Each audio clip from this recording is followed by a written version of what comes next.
pass its plan. And it has bipartisan sponsorship. Wow.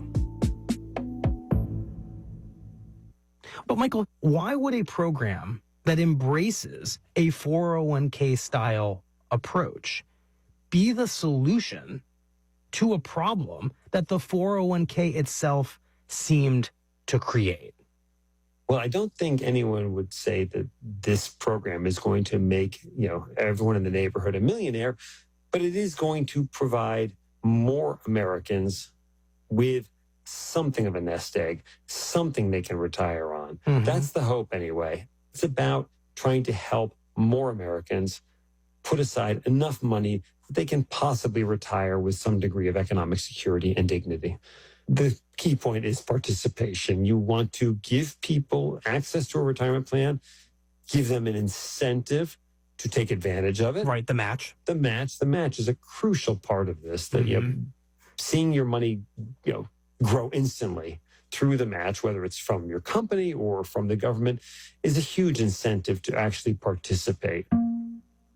And at the end of the day, this all comes down to a very basic question. Should we think of retirement as a privilege or as a right? And so long as we live in a world where it's considered a privilege, it's going to put a lot of the onus on workers themselves.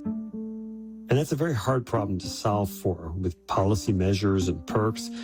It ultimately comes down to whether individuals have access to retirement plans and if they have enough money and discipline to contribute to them on a regular basis. Well, Michael, thank you very much. We really appreciate this. Thank you for having me.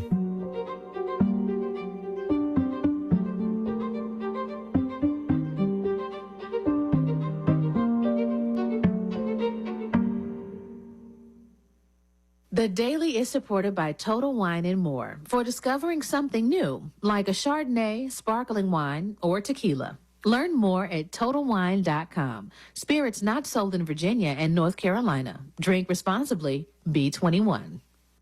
Innovative, immersive, and skillfully investigated. The Daily brings listeners today's stories as only the New York Times can report them.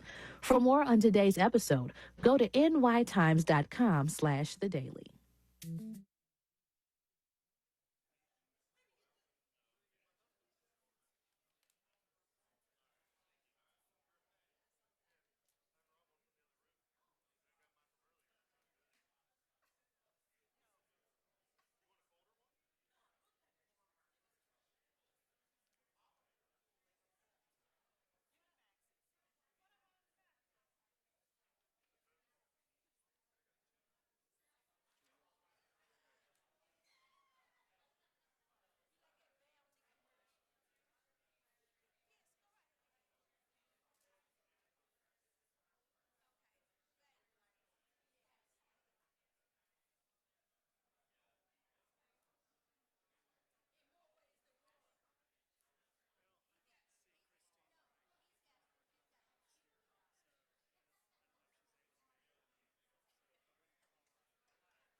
second session of Roanoke City Council for May the 20th, 2024 is hereby called to order, and I'll ask our clerk, Ms. Susan McCord, to please call the roll. Mr. Vollerson? Here. Ms. Moon Reynolds? Here. Ms. Sanchez Jones? Here. Mr. Pretty? Here. Vice Mayor Cobb? Here. Ms. White Boyd? Here. And Mayor Lee. Here, and a quorum is present. This evening, the invocation will be delivered by Councilmember Stephanie Moon Reynolds, followed by the Pledge of Allegiance, in which I'll lead you in. So please stand now, and Ms. Reynolds.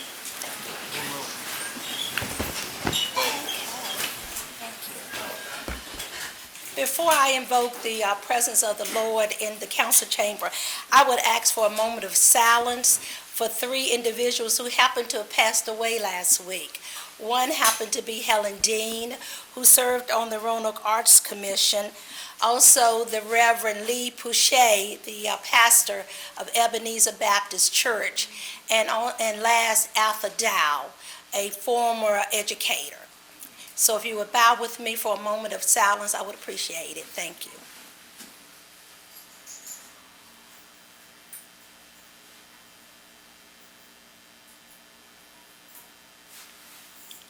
Thank you. Almighty and ever-present Creator of all, as we gather here this evening, we come before you with hearts filled with gratitude and reverence. We acknowledge the responsibilities entrusted to us by the citizens of our community and the weight of the decisions we make on their behalf. I ask that you grant this council the guidance and clarity of mind to discern what is just and equitable for all members of our community. Help us to listen attentively to the voices of those we serve, seeking always to understand their needs and aspirations. Give us the courage to act with conviction, even in the face of challenges and opposition, always striving to uphold the common good above all else. Bless our discussions today with mutual respect, open-mindedness, and a spirit of cooperation.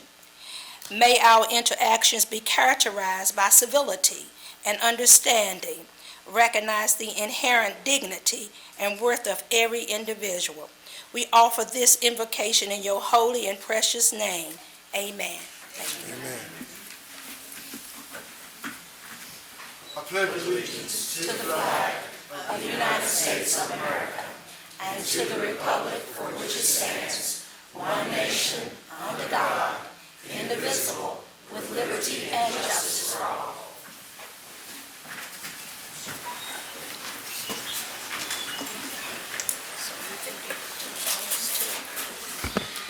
Thank you. Thank you, Ms. Moon Reynolds, for the invocation, and welcome everybody to tonight's session. All right, the first order of business is we have to certify a closed meeting, and I'll ask Councilwoman Trish Whiteboard to make the motion. I move with respect to any closed meeting just concluded that each member of City Council in attendance certify to the best of his or her knowledge that only public business matters lawfully exempted from open meeting requirements under Virginia Freedom of Information Act, and 2, only such public business matters as were identified in any motion by which any closed meeting was convened, heard, discussed, or considered by members of council in attendance. Is there a second? Do you need a second? All right. Second. Madam Clerk, please call the roll. Mr. Vollerson? Aye. Ms. Moon Reynolds? Aye. Ms. Sanchez Jones? Aye. Mr. Pretty? Aye.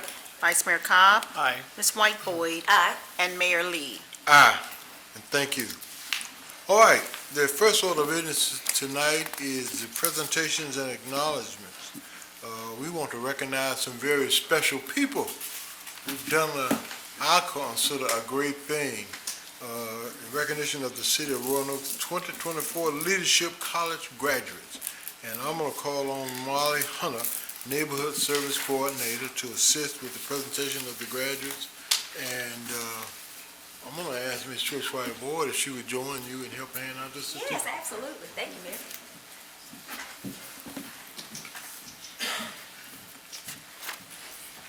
Okay, so if you're in the audience, now is the time to rise and come over this way so that we can give you your certificates.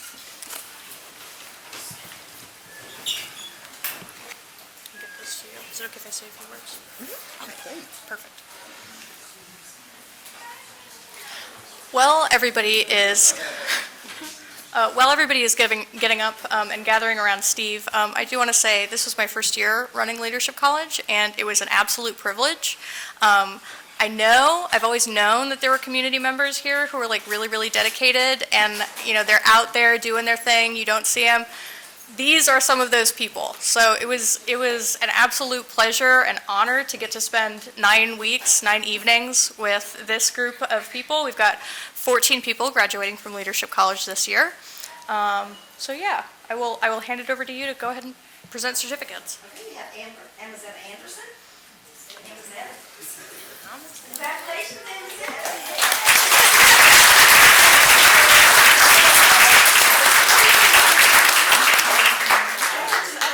Absolutely. Yep. We're going to come back here for a Barbara Andes.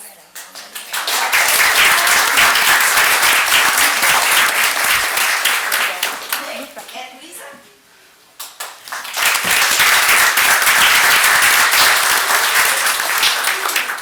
Alex Barge.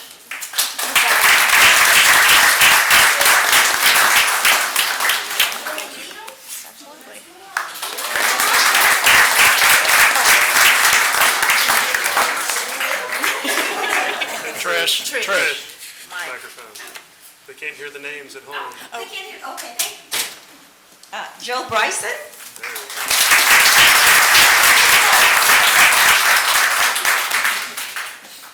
Deborah Carter.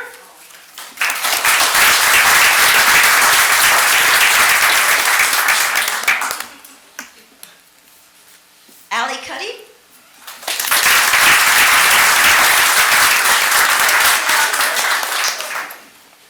Steve Grimmer.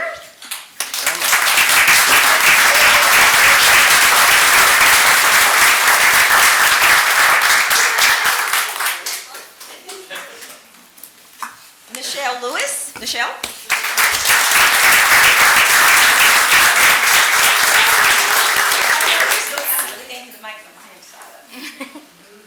Jessica. Is it Mahurin? Mahurin. I was close.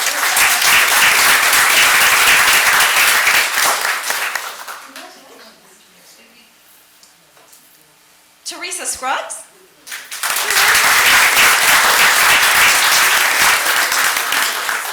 And Nadira. Oh, did you get two? Oh, I'm sorry. Not Nadira. Gianna Wood. Gianna. And Nadira. Congratulations. Congratulations to you all. Thank you so much.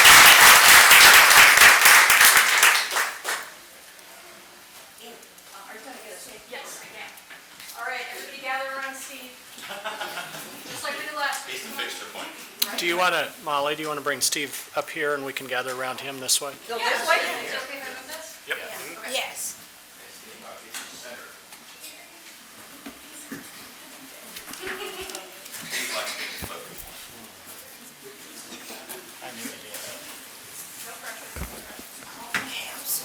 As they come, let me thank this group of leaders for their dedication and commitment. And this year's Leadership College, as Molly stated, came from all across the city. And they took their time to learn about their city, to understand how it all comes together. So we're very proud of them. All right? All right. Okay, I need. Okay. Okay, yes, perfect. Okay, cool. I think I can see everybody. Okay, 1, 2, 3. One more. 1, 2, 3. All right, here we go. Thank you so much. Congratulations.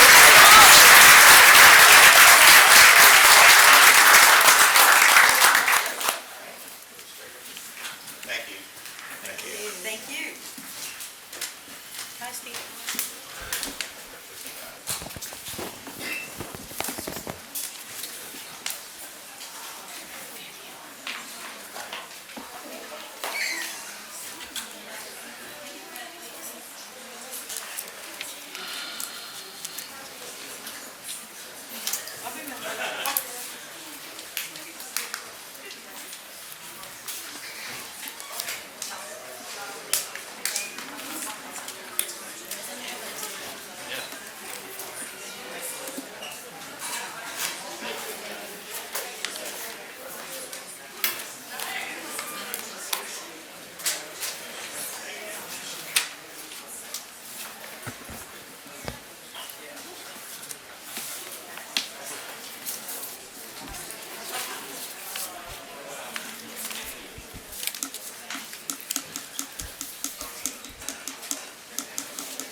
All right, the next item on our agenda tonight is a presentation by Pedal Safe ROA to share information with regards to its activities and initiatives. And so I'm going to ask them to come forward and share with us the things they had to say. And good evening, sir. Yeah, I think I sent a presentation. Is that? I think, Is it on there? it should be on there. I saw Wayne go up to the computer. Is that what he was doing? Wasn't either of us. Oh, it wasn't It either of those? Uh-oh. Okay, we'll get your presentation. Okay.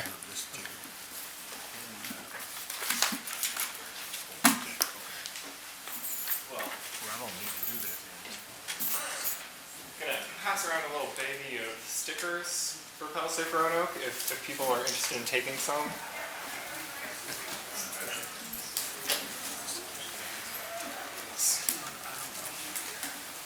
Is it on there, Kim? I think, is she low? I'm gonna call her. She's calling, deputy clerk. So there's nothing I should be opening Not there. right now. I shouldn't be just no. randomly looking around for Yeah, things. yeah, she's gonna Okay. call the deputy clerk to get that set up for you, but you can go ahead and pass out your stickers. Okay. And you can tell them about the event tomorrow. Yeah, so I'll start with why I'm here. I'm Ken McLeod. I'm the board chair for Pedal Safe Roanoke. If you don't know, May is National Bike Month. So I'm here to talk about biking and our activities during National Bike Month, as well as some of our initiatives and what we are excited to see from the city. And I want to thank Mayor Lee, Councilmember Cobb for allowing me to speak today. Thank all of you for seeing me speak here the second time this month, and for the actions that the city has taken to make the Greenway detour through Wasena Park more safe since earlier this month. And this bike month, we're about halfway through, but we have a lot of activities, and we have 2 activities this week. One of which is the Ride of Silence, which will be held tomorrow at 7 p.m. at Cardinal Bicycle in Grandin. We'll start congregating around 6:30, and then at 7 we'll head out, and it'll be a slow and silent ride to honor and remember people who have been seriously injured or killed in traffic violence. And then later this week, on Thursday at 6:30, we're going to have a film festival at Golden Cactus. We're going to watch some films about just bicycling in the city and kind of safe bicycling practices. And then around 7:30, we're going to have a hour-long documentary called The Street Project, which really talks about the global movement for safer streets that is happening in cities throughout America and throughout the world. And then the last activity in Bike Month that I want to mention is our Cycle Track Celebration Ride on May 31st, which I invite all members of City Council and members of the public to come on. For that ride, the city got its first ever 2-way separated cycle track in Southeast Roanoke on 9th Street, and we want to have a ride that celebrates that, lets people experience it if they haven't already in a group setting so that they feel safer. I think it's a great facility. It transitions so easily off the Greenway to allow people to come and go from Southeast. So we're going to start in Piedmont Park, which is kind of at the end of the road past Blue Cow Ice Cream. And then we're going to go on the Greenway so we can experience that transition to the cycle track. We're going to do the entire 1-mile stretch. We're going to come back, and we're going to end at Chris's Coffee and Custard to kind of talk about how it felt and celebrate that cycle track. So that will be at 6 p.m. on May 31st, and it'll be about 4 miles total. So not a huge ride, hopefully something that everyone can join us on. I can just talk without slides. Go for it. Okay. So, Pedal Safe Roanoke was founded in 2022. We're a bicycle advocacy group, and we really want to work with the city and other groups to get safer streets in the city of Roanoke. Our mission is to promote Roanoke as a livable community by improving the safety and convenience of cycling and advocating for its greater acceptance. We know how great Roanoke can be, and we want to build upon what's good in Roanoke to create more complete neighborhoods where biking is safe and accepted. To build upon what's good, we collaborate with events to provide services like Bike Valet, which is secure event bike parking, to encourage people to ride by bike. We educate individuals in the public about bike safety, and we advocate for a safer transportation network that allows more people to bike. Every person involved with Pedal Safe Roanoke likely has their own reason why bicycling is important to them. It may be the mobility and safety of their children. It may be that transportation is the largest source of greenhouse gas emissions in the United States. It may be how cheap and reliable bicycling is. It may be an interest in walkable, bikeable urban development that is proven to boost property values and provide competitive quality of life for mobile workers and retirees. And it may be the sense of community that one gets while moving around in the open air and at a human pace. Bicycling has many whys, and that's why Roanoke has already invested in bicycling improvements and bicycle-related branding. There are many types of people who bike, and Pedal Safe Roanoke welcomes and celebrates them all. But when we think about who we're building a network for, we think about the concept of the interested but concerned. National studies show that there is a predominant group of people in the United States who are interested in bicycling to more places, but are concerned about the safety of getting to those places. A safe bike network that is separated from vehicle traffic or on very calm streets can lead to more trips by this large group of people who are interested in biking but too concerned to use it regularly for transportation, given our current bike network. Roanoke's Greenway system serves the interested in but concerned well for recreation and for some transportation trips, but a better network would extend the safety and comfort of the Greenway to more places. Pedal Safe Roanoke is interested in the safety of all people who bike, all people who walk, all people who roll, all people who scoot, and all people who want to get from one place to another without serious risk of death. Roanoke has many places to ride, and it is important that people can access and use those places safely. Roanoke also has many places for everyday tasks, like getting groceries, going to school, or accessing community services like a library or park. The ability to safely and comfortably bike to those places transforms the mobility options for people in Roanoke. When people feel safe biking for transportation, they now have access to a low-cost, highly reliable way to get around the city. As the city considers policies like walking zones for schools, creating safe conditions is paramount to whether people will regularly walk or bike to school. Roanoke's current conditions for biking are good. The Greenway system is a highlight, and Carvin's Cove and the surrounding area provide excellent recreational opportunities. But we lag other Virginia cities like Richmond in the protection offered by our on-street bike network. While more than 1/3 of Richmond's on-street bike network is physically separated from cars, less than 5% of Roanoke's on-street bike network is physically separated. The current network is also very uneven throughout the 4 quadrants of Roanoke, with wide lanes with no separation or markings making up a significant portion of the network. There is a clear difference between the network in North and South Roanoke, and the scars of urban renewal continue to show as gaps and barriers to biking throughout the city.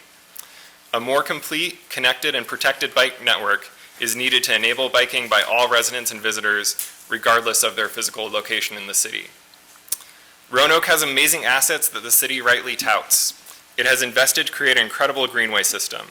It has great mountain biking within city limits. It has dedicated and creative staff who can make a better bike network come to life. Pedal Safe Roanoke knows that we would not be able to advocate as we do today without decades of vision, passion, and investment that has created incredible assets for an incredible bike network and bike community. Roanoke has great ideas and plans. There's a lot to build upon. Whether it's a bold goal of 20 miles of protected bike lanes that was in the 2015 Climate Action Plan, or the 2017 Downtown Neighborhood Plan's sketch of a downtown urban loop. The city has put forward big ideas that could be transformative if acted upon.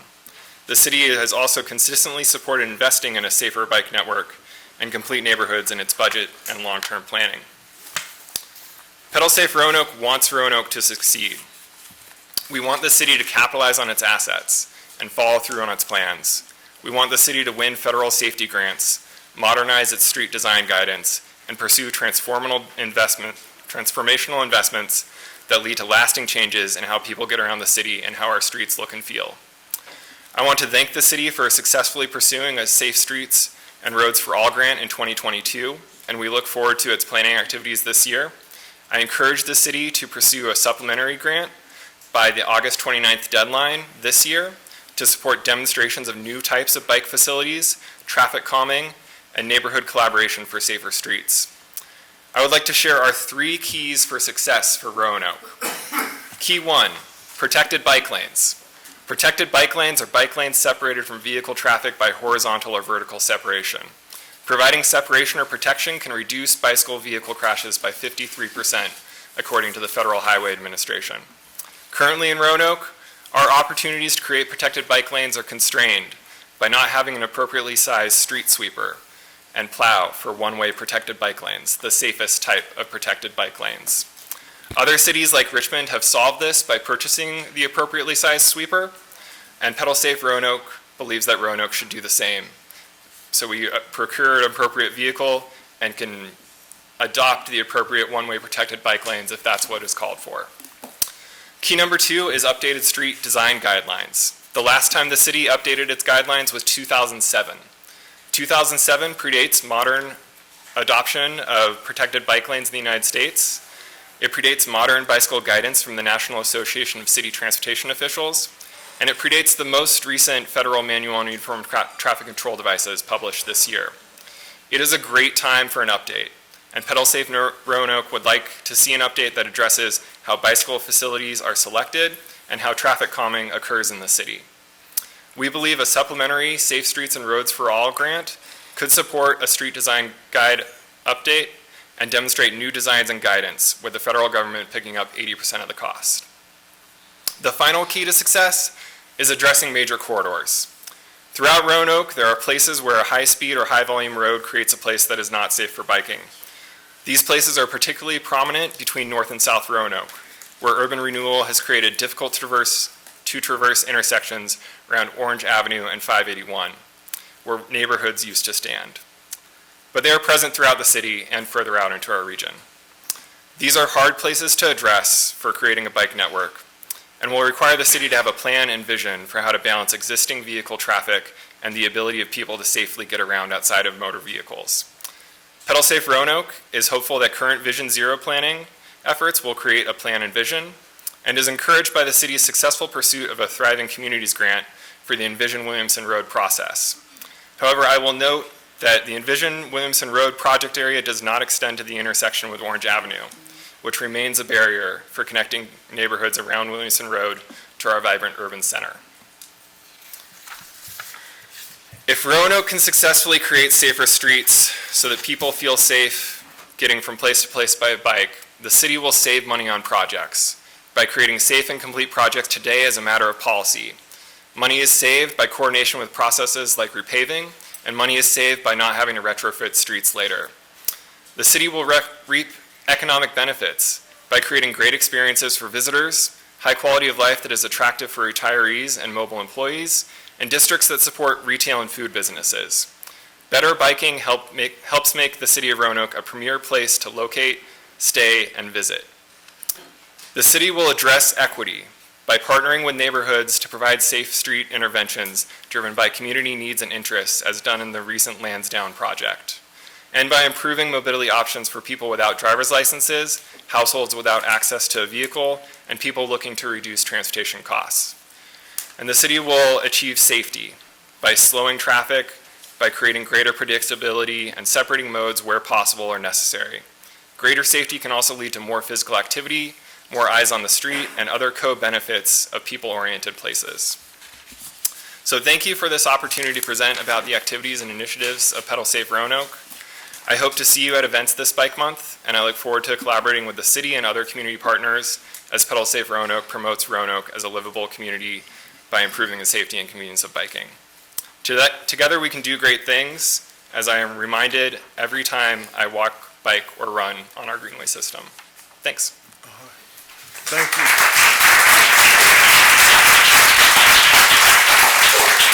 Thank you, Ken. If you would stay and come back to the podium, there may be some questions for you. I want to just say this, there are a lot of bike riders that seem to be coming out here in Roanoke, so we appreciate the work that goes into that. And I'm going to call on the Vice Mayor to see if he has any comments, and I want to ask the ask Ms. Twitchwhite Board, because she's an avid bike rider, to talk a little bit about that. Vice Mayor? Thank you, Ken. How many folks from Pedal Safe are here tonight with you? Got two. Wonderful. That's good. How many cyclists in the room? That's more. All right. How many wannabe cyclists? Okay, even more. All right. So I ask those questions because I've certainly seen, I've been here 23 years, and just in the last few years, I've seen a much greater number of cyclists on the streets. And having, riding my own bicycle and doing it fairly frequently, I know what some of the challenges and barriers are to feeling like you can ride your bicycle safely, particularly on roads that tend to be narrower in Roanoke, where you have multimodal vehicles. You've got buses, you've got trucks, you've got school buses, you've got cars, you've got pedestrians, you've got scooters, you've got bicycles. How do we do all of that safely? And that can be a real challenge. I am glad that our Valley Metro buses are equipped to, like, if you want to ride your bike to a certain point and take the bus another point, you can do that. You can load your bike on it and go. So I think we're making a lot of progress in this regard, and I think Pedal Safe has really helped raise the bar in terms of how information is shared and being part of the solution. Do you currently know, and if you don't, maybe somebody here does, how many miles of protected bike lanes we have currently in the city? Because I know that we've seen an increase in protected lanes in the last couple of years, but I don't know if we have like a total miles toward that goal. My understanding is it's less than 5, might be 3-ish. Okay. Well, that, it's a starting place. Yeah. And I know we're seeing more of them. And it's a particular interest to me, especially on major corridors where we have a higher amount of traffic. I've noticed, for example, I use Shenandoah Boulevard, one of the boulevards I affectionately call one of our expressways in Roanoke, because it's, from 5th Street to 24th Street, there are no stop signs, there are no stop lights, it's just straight through. But I've also noticed an increase in bicycles along that road and pedestrians. And while there are there are markers along the way, they don't appear to be dedicated bike lanes. And so I think that's where the additional markings come in. And that may be in the plans, but I'm starting to see more of that come forward, and I'm certainly excited about you mentioned the,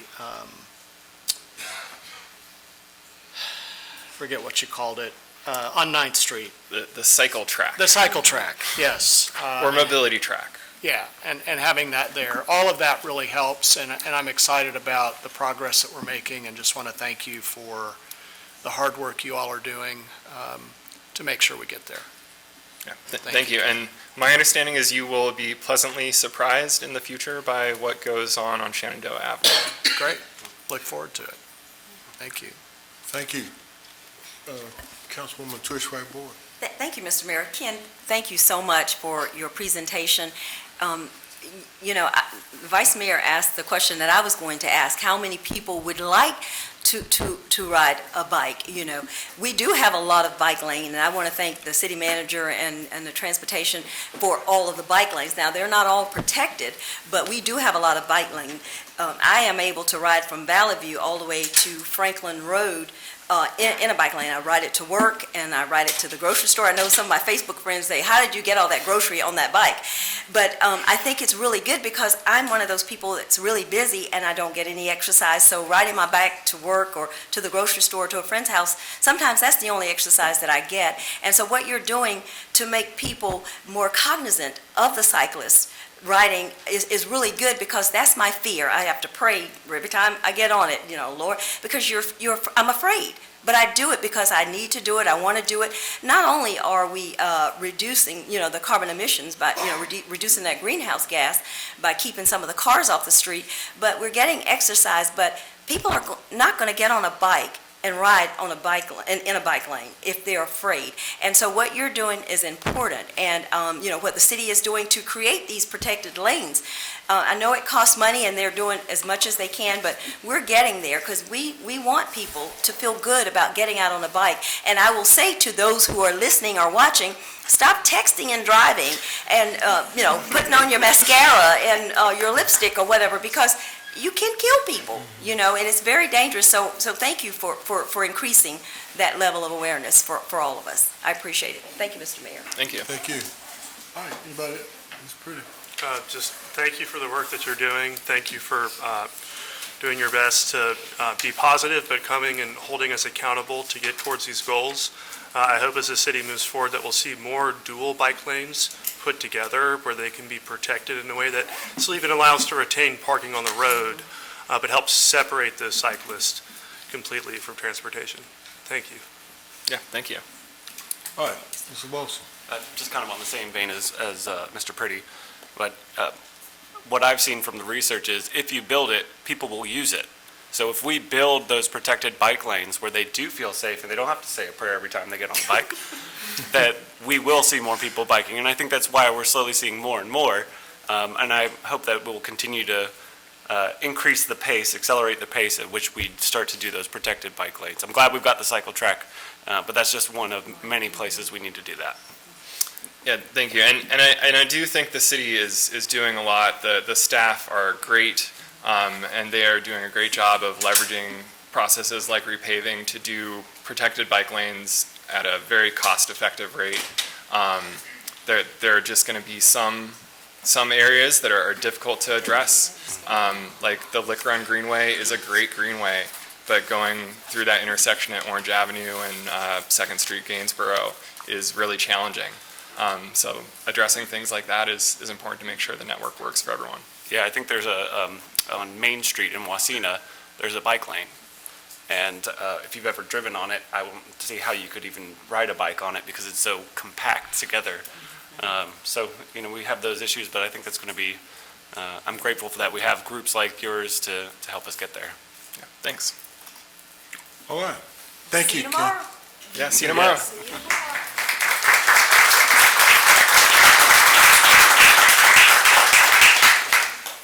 Can you give that to the city attorney so you can pass them around to us? I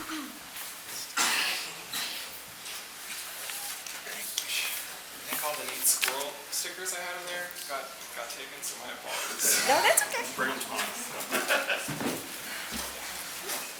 All right, the next item on our agenda is the public hearings. And public hearing 15-1 is a request of JNO M. Oki Incorporated to amend a conditioned profit as a part of a previous rezoning on property located at 5416 Airport Road Northwest, official tax map number 6640-108, enacted through ordinance number 38365-021709, relating to substantial conformity with the development plan that specifies location of buildings and infrastructure, site access, and building design. Ben Crew is the agent and the spokesperson. There's an ordinance. Move the ordinance. Second. All right, Madam Clerk, could you please read the title paragraph? Yes, sir. An ordinance to amend proffered conditions previously adopted under ordinance number 38365-021709, adopted February 17th, 2009, to the extent that they place certain conditions on property located at 5416 Airport Road Northwest, bearing official tax map number 6640-108, by application by JNO M. Oki Incorporated, and dispensing with the second reading of this ordinance by title. Thank you. It must be noted that the City Planning Commission recommends approval. And at this time, I want to recognize Mr. Crew, if he's here. If you would, you can come down and and make any comments that you need, or you can just respond to questions from council, Mr. Crew. Good evening. Be happy to answer any questions that you all have. All right. I'm going to open up a public hearing. And are there any citizens, Madam Clerk, that's wishing to be heard on this item? I do not have any on this one. All right. There are no citizens wishing to be heard, so I'm going to close the public hearing and ask my colleagues if they have any questions or comments. Seeing none, Madam Clerk? I was just going to thank Okies for the service they provide to the community, especially for, in this case, for people who have pets and need that extra care and attention provided. So I fully support this, but want to thank you all. Okay. With that, I'm going to close the public hearing and comments by council. Any further comments? Then, Madam Clerk, we're ready to call the roll. All right. Mr. Volleson? Aye. Ms. Moon Reynolds? Aye. Ms. Sanchez Jones? Aye. Mr. Pretty? Aye. Vice Mayor Cobb? Aye. Ms. White Boyd? Aye. Mayor Lee? Aye. And this item is passed. The ordinance is approved. All right, item 2 is request of Otum Properties, LLC, to rezone a property located at 3906 Third Lane Road Northwest, official tax map number 6520-104, from RA Agricultural District to 11 Light Industrial District, with a condition. Ben Crew is the agent and the spokesperson. Mr. Crew, you still here? Okay. There's an ordinance. When there's an ordinance. Move the ordinance. Second. All right. Madam Clerk, can you read the title paragraph? Yes, I will. An ordinance to rezone certain property located at 3906 Third Lane Road Northwest, official tax map number 6520104, from RA Agricultural District to I-1 Light Industrial District, subject to certain conditions proffered by the applicant, and dispensing with the second reading of this ordinance by title. All right. Mr. Crew is here to answer any questions. I'm going to open the public hearing, and Madam Clerk, are there any citizens here to speak on this issue? No, sir. All right. Then we'll close the public hearing and ask my colleagues if they have any questions or comments. Seeing none, Madam Clerk, please call the roll. All right. Mr. Volleson? Aye. Ms. Moon Reynolds? Aye. Ms. Sanchez Jones? Mr. Pretty? Aye. Vice Mayor Cobb? Aye. Ms. White Boyd? Aye. And Mayor Lee? Aye. And Mr. Crew, you had a good night tonight. Okay. All right. Item 3 is Chantel easement request to cross city-owned property located at 710 Williamson Road Northeast, also known as tax map number 3024-004, to provide service for Korean health system. There's an ordinance. Move the ordinance. Second. Madam Clerk, please read the title paragraph. An ordinance authorizing the conveyance of an aerial and underground easement across city-owned property located at 710 Williamson Road Northeast, bearing Roanoke official tax map number 3024004 to Chantel, upon certain terms and conditions, and dispensing with the second reading by title of this ordinance. Thank you. Please to recognize the city manager for any comments. No comments. All right, there are no comments. I'm going to open the public hearing. Are there any citizens wishing to be heard on this item, Madam Clerk? No, sir. Okay. I'm going to close the public hearing and ask my colleagues if they have any comments or discussion. Seeing or hearing none, Madam Clerk, please call the roll.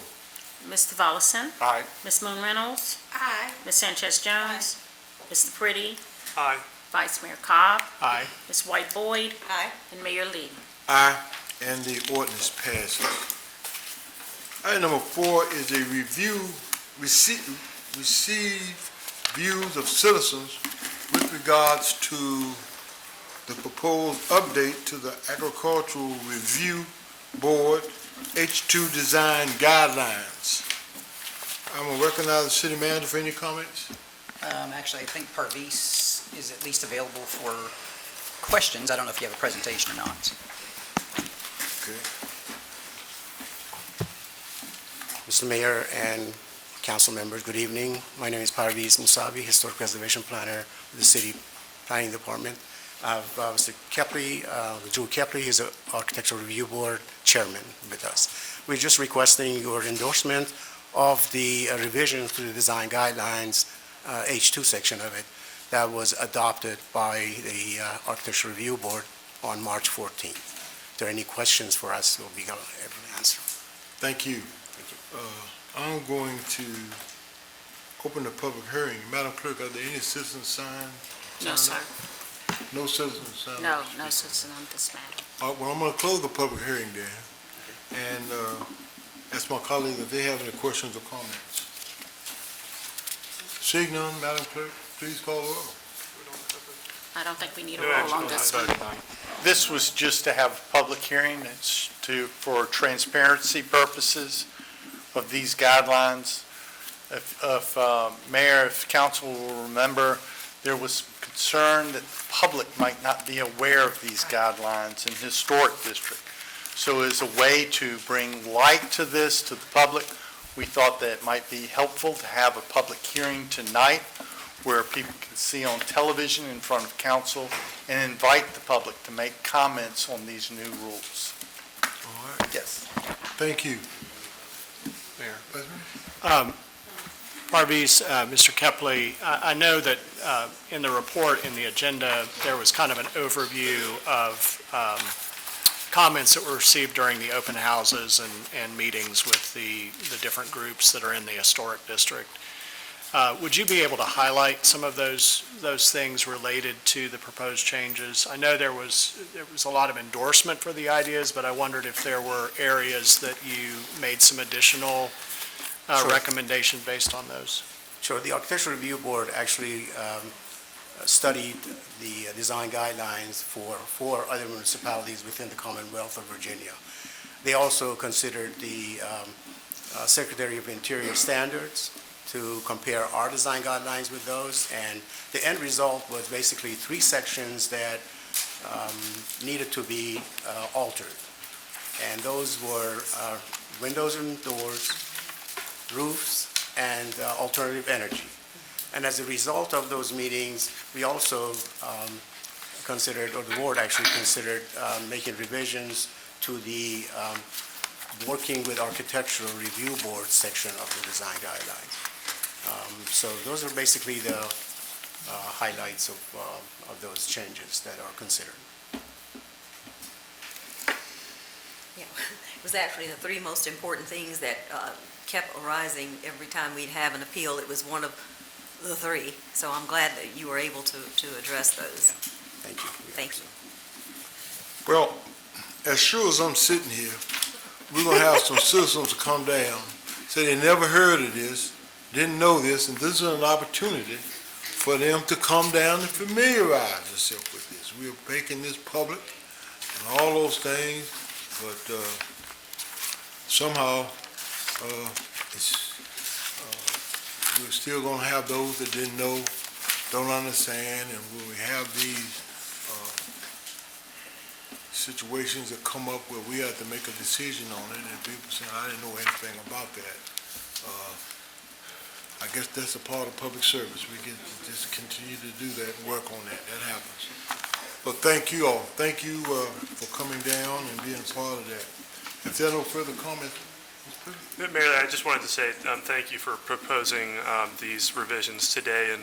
And while to some people they may not go far enough, I hope that the board will consider reviewing them every so many years to just hear what's happening from feedback from the community in order to make whatever further updates are necessary so that this council can continue to uphold the decisions that you all make. Absolutely. Thank you. Madam Clerk, please call the roll. But we don't need a roll on this one. Just a public hearing, Mayor. We don't need. Yeah, we're just listening tonight, not voting on this. Well, I got to call the roll on my script. I'm just following that. Well, I'm following the script. If I don't, then I'll certainly need to call the roll. Not following, I know, Mayor. I'm taking up for you.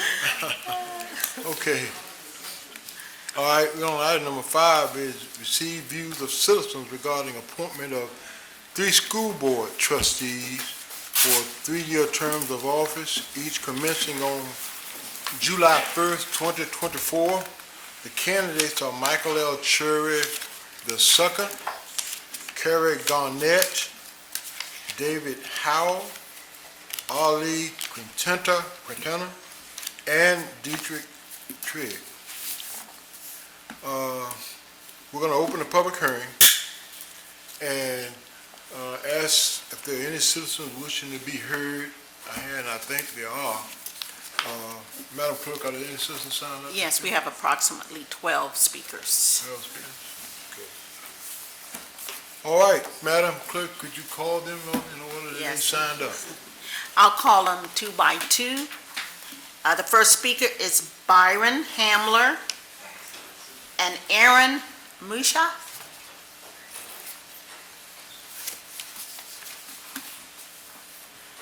Well, we have 3 minutes? Yes. Okay. I don't need 3 minutes.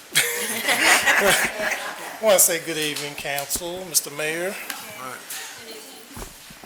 I am here in support of Mike Cherry. As you all know, years ago, he and I ran the same race, and it was during COVID, so we couldn't even come here and speak. We had to do it on a computer. But I do, Reverend Cherry, his tenure has been marked by significant achievements, and one notable contribution of student,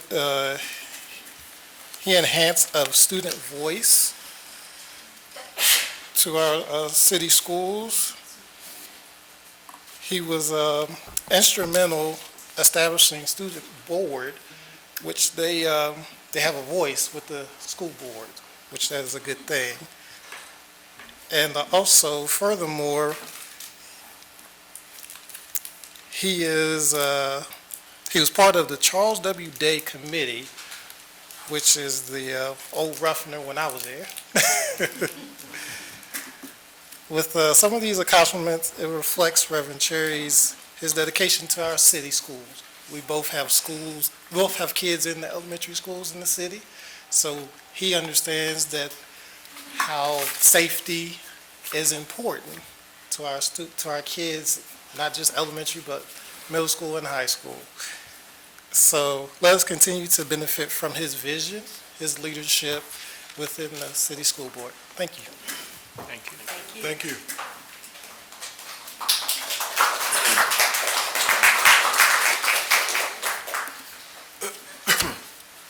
Hi.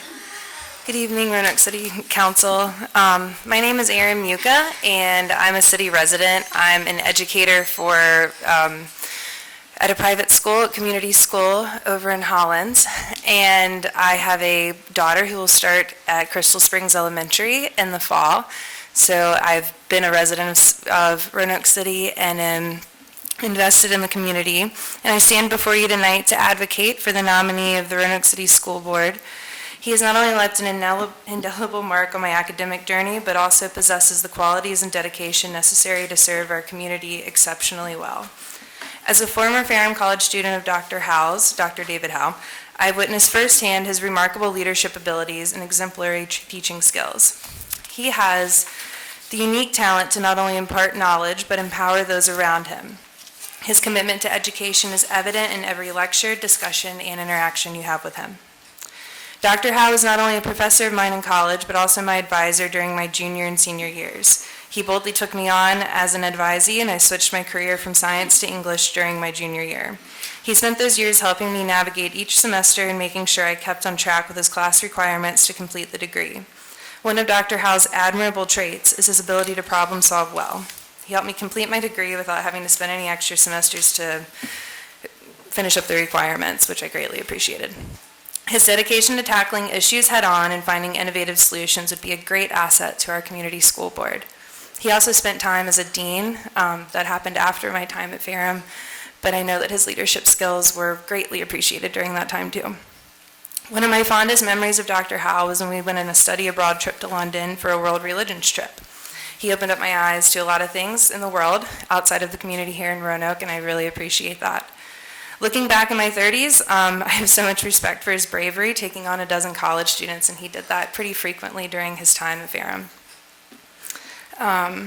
As a person who has spent the past decade organizing trips and school outings, I really do admire his capabilities of taking us on a trip that had meaningful moments and memories and a lasting impact on our experiences in the world. Above all, he has been a Roanoke City resident for many years, and his wife recently retired from her work as a music educator in the Valley. His city residency and association with schools in our area will benefit to his service. His leadership at Ferrum will bring practical experience and support to education for our city students. And I find him to be fair and inclusive in sharing knowledge and empowering others. And above all, Dr. Howell is a man of unwavering dedication. When he commits to a task, he devotes himself wholeheartedly, ensuring that it is completed with excellence. And I am confident that our city's schools will continue to thrive and provide the best possible education for all students here. Thank you so much for your time and consideration. Thank you.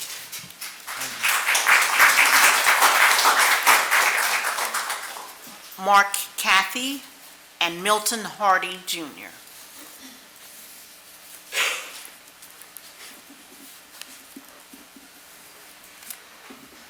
Ladies and gentlemen of the board, City Council, I'm Mark Cathy. I've been on the school board since 2015, and I'm here to speak in favor of the reappointment of my colleague, Michael Cherry II. Michael is an excellent gentleman and a man of his word. He's been a really good member. I think he's been on the right side of the issues that have been in front of us. He's been a leader in student participation. He's a great administrator and leader, as shown by his church leadership and his day job leadership. He was born when I was halfway through law school, so he's young, but he's wise beyond his years. He has twin daughters in our system. I too had 2 kids in the system when I started. They're long done with college. But anyway, he's been a great member, and I hope you'll reappoint him. I think that 2 new members is a challenge enough for a board, and 3 new members, don't know what would happen.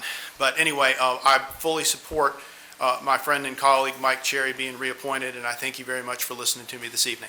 Well, while you're here, Mr. Cathy, thank you for your service on the school board for 9 years. We appreciate that and wish you well in your future endeavors. You are very kind, Mr. Mayor. Thank you very much. Okay. Thank you all.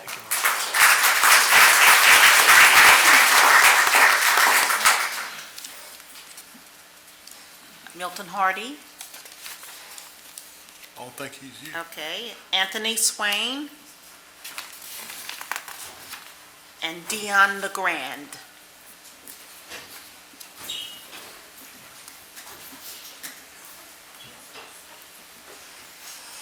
Good evening, Mayor, Vice Mayor, and City Council members. My name is Anthony Swan. I am the 2021 Virginia State Teacher of the Year, and I am speaking as an individual tonight. I've had the privilege of being an educator for 17 years now. I've always wanted to be a teacher ever since I was 11 years old, and though this profession is a predominantly female occupation, I believe it speaks volumes when men pull up their bootstraps to get on the front lines to serve children. In the last couple of years, Mr. Michael Cherry II has done just that. When he was elected to the board for his first term, he committed his ways to serving the students, family, and community of the Roanoke Valley. I've had the privilege of watching him advocate for the best interests of students and teachers here in Roanoke City. His representation as a board member is imperative to the profession of teaching and learning. As one who has had the privilege and opportunity to serve on the State Board of Education myself as a voting member, I must say it is quite intimidating at first until I realized that a black man should be sitting at the table to help make important decisions for our students, teachers, and families across the Commonwealth. I cannot tell you how many messages and phone calls that I received during my appointment to the board. People are happy, especially teachers, to have diversity on the board. When I look at Mr. Cherry, he represents diversity, equity, and inclusion. All 3 things that any board should have. He embodies the hope that our students of color need to see. His advocacy through the years has helped to deter Some decisions that were not always thought through, considering the different dynamics of teachers and students here in the city. As the 2021 Virginia State Teacher of the Year, I ask that you consider Mr. Michael Cherry II for another term on the Roanoke City School Board. Thank you. Well, let me recognize you, Mr. Swan. Thank you for your service. Congratulations. I haven't had a chance to meet you personally, I don't think. But, and then serving on the Virginia Board of Education, we're real honored to have someone from this part of the state serve there for a while. And, you know, the political pendulum swings side to side. I think you, in my opinion, you should have still been there, but that doesn't happen in the political arena. But thank you for your service. Thank you, Mayor.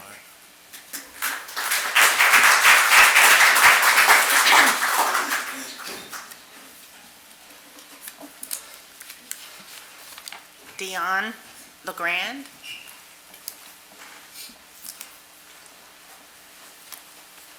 Good evening, Council. I'm Leon LeGrand. I'm one of the realtors for Commonwealth of Virginia, speaking on behalf of the reappointment of Michael Cherry as well. Michael Cherry is a man who wears many hats, an individual who's very caring, who has understanding, understands the importance of education, being an educated young man himself. My daughter actually just transferred, well, got promoted to elementary school. I will actually call Mike Cherry and ask him, what is the process of going about it, what to do? Very informative. Not only did he tell me what to do, who to speak with, he also followed up with me to make sure it was done, which was very important to me. You need someone, I agree with other prior speakers, that you need someone who's young, who's also who understands, who's willing to be there, make those changes, and be heard. And I believe he will do just that, and that seat calls his name. And I hope he reappoint that man. Thank you. Thank you.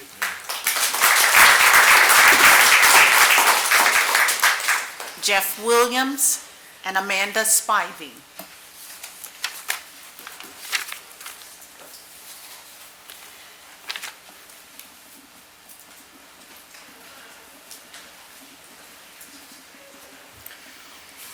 Good evening, Council. My name is Jeff Williams. I am an assistant principal, one of the assistant principals for Roanoke Academy Elementary School. And tonight I'm here to give some words on Mr. Michael Cherry II.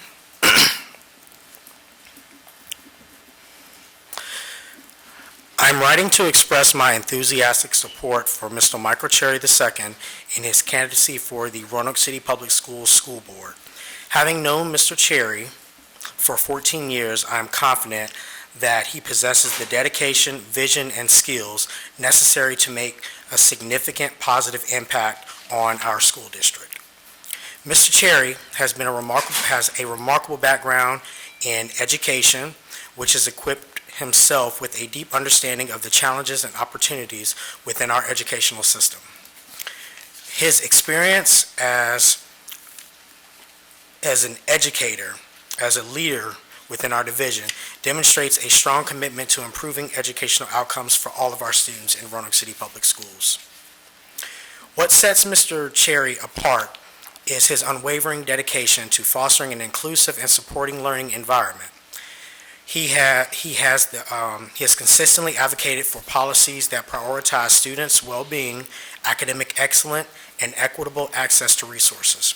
His ability to engage with diverse stakeholders, students, parents, teachers, and community members ensures that every voice is heard and valued in the decision-making process. Moreover, Mr. Cherry has a great track record of implementing innovative solutions to enhance the quality of education.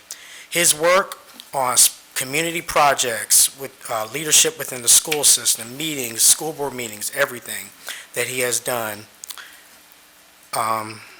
has led to measurable improvements in our educational system. As an educator, I have personally witnessed Mr. Cherry's dedication to our schools. His passion for education combined with the strategic vision and collaborative approach make him an ideal candidate for the school board. I'm confident that with his leadership, he will continuously drive meaningful progress and create a brighter future for our students. Thank you.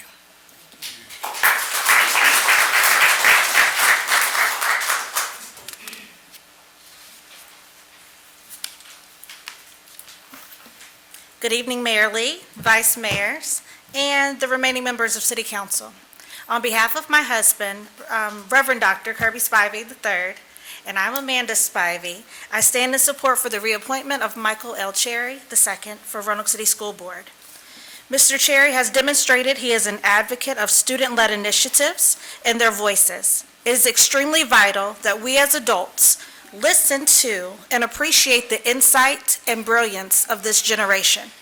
As we move into the deeper information age where AI and other smart technologies are advancing, we cannot assume that what worked 20 or 30 years ago will work in the same ways today. Our students are on the pulse of education and innovation. I also support Mr. Cherry for his continued work in the area of equity, eliminating opportunity and achievement gaps, and ensuring that all RCPS students have equitable resources that are essential for student success and outcomes. Furthermore, we, my husband and myself, who's not here today, this is Evan standing with me today, my husband and myself, we believe that Mr. Cherry will continue to do the work to represent the needs of our students and to move our children forward. I myself am an educator of 17, 18 years. I only recently relocated back to home, back to Roanoke, and so I've been able to work with Mr. Cherry on numerous occasions, so I very much so stand in support of him and his reappointment. Thank you. Are you teaching the Roanoke City School System? Yes, sir. Okay, good, good. Yes, sir, I am these days. Okay, thank you. Thank you.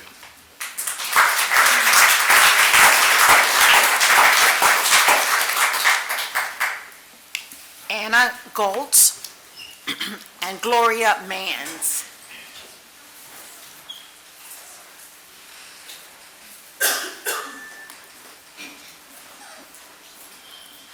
Good evening. Hi, how are you all? Thank you for having us here this evening, all City Council members. My name is Anna Goltz. I am an involved citizen, speaking as a citizen this evening. I've lived in the city for almost 9 years. I'm here this evening, as I was last year, to tell you that I believe Liz Quintana would be a stellar member in addition to the school board. I went back to watch the candidate interviews from May 6th today to prepare to speak to you this evening. And in so doing, I also watched the morning sessions. And I noticed from the presentation where Mr. Cowell was talking about the budget, you all were putting some questions to him about the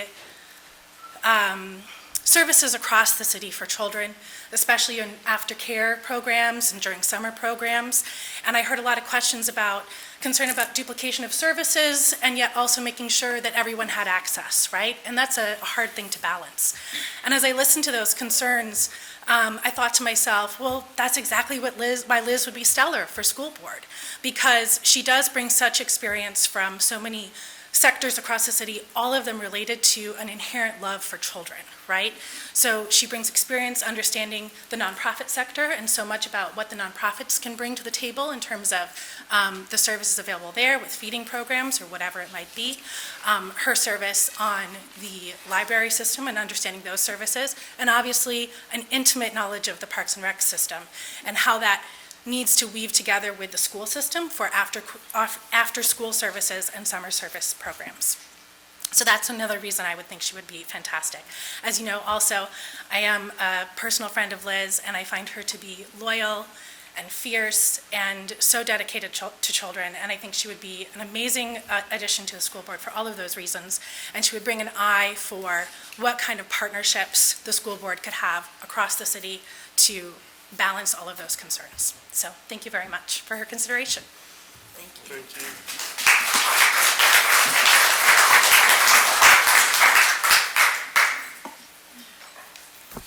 Mayor Lee, Dr., Vice Mayor Cobb, and City Council. My name is Gloria Polk Mans, and I am a former school board member and chair for 2 years. 2 of the 5.5 years, I was chair for 2. So I think I might know a little bit about some of the qualities and things that people need to hold this position. I am here tonight speaking on behalf of Deidre Trigg. I've known her family for many years, but I've known Deidre as a teenager. She was friends to both of my children. She grew up in Roanoke, attended Roanoke City Public Schools, was a patriot, excellent student, and a great athlete.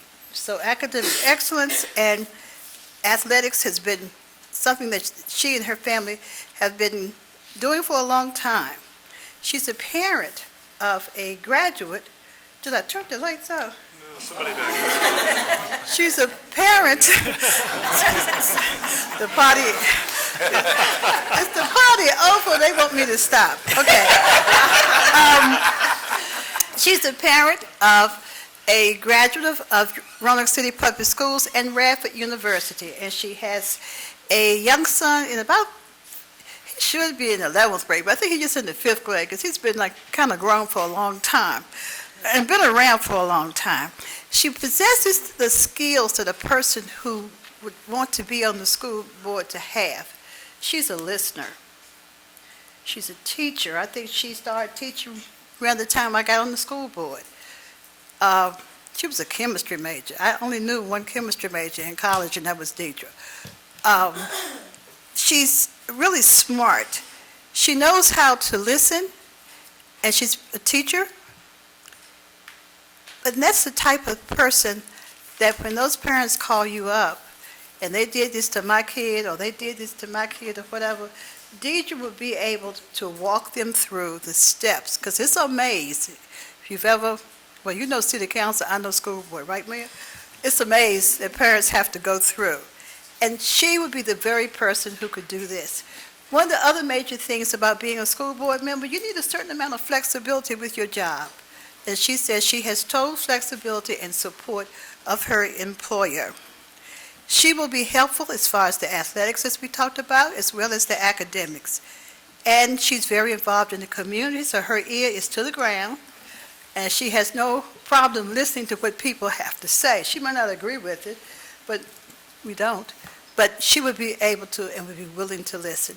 To me, she possesses the characteristics of a school board member for Roanoke City Public Schools, and I totally endorse her for this position. Thank you. Thank you.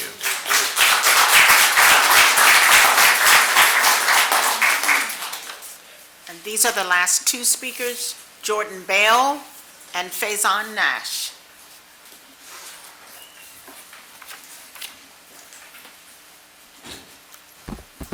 Good evening, Mayor Lee, Vice Mayor Cobb, and members of Roanoke City Council. I probably should read the agenda a little bit before I get here. I didn't know it was 3 seats up. But you have already heard the accomplishments and great work that Michael Cherry has done over the school board, and I second, third, and fourth all of that. I do see Deidre Trigg's name down here.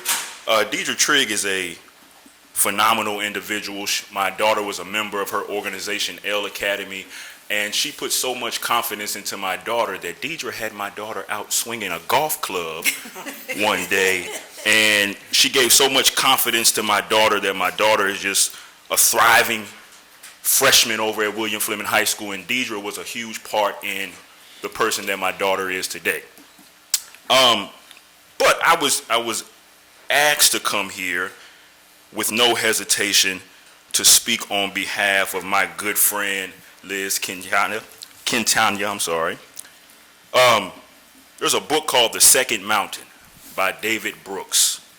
And in that book, he talks about the first mountain that people climb is the resume mountain. So you've heard all of the resumes of everyone in all their interviews.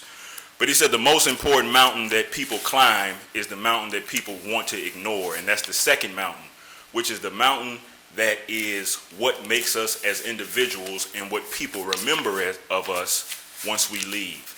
And Liz is the most important person in climbing the second mountain.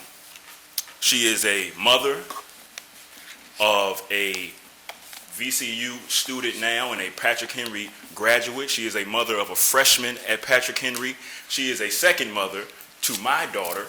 Her daughter and my daughter are very best friends. But Liz is very dedicated to the youth of this community. I used to work at the Boys and Girls Club, and she was just a parent, but you would have thought that she was a staff member because she was just so dedicated to the organization. But as I said last year, you all have a very tough task because you have so many phenomenal individuals to choose from.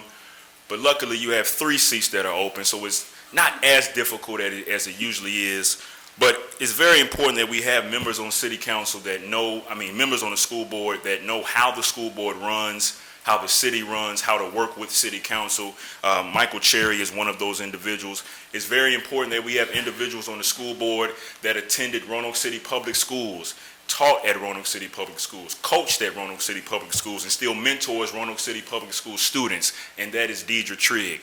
And it's also important that we have people in the community who are not from Roanoke, but have dedicated their lives to the city of Roanoke and to the youth of Roanoke, and that is Liz Quintana. So again, if it was up to me, you already know who I would vote for, those 3. Remember David Brooks, the second mountain. Thank you again.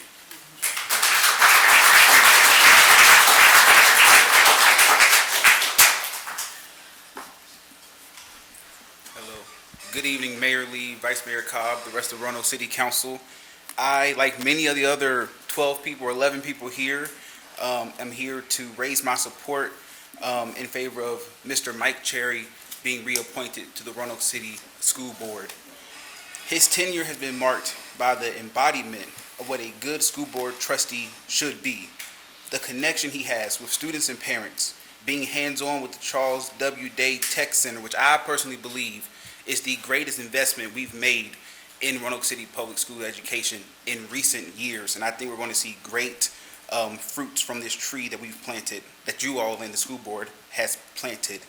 But most importantly, I've seen him and observed him in the role as a pastor, being there for his church congregation.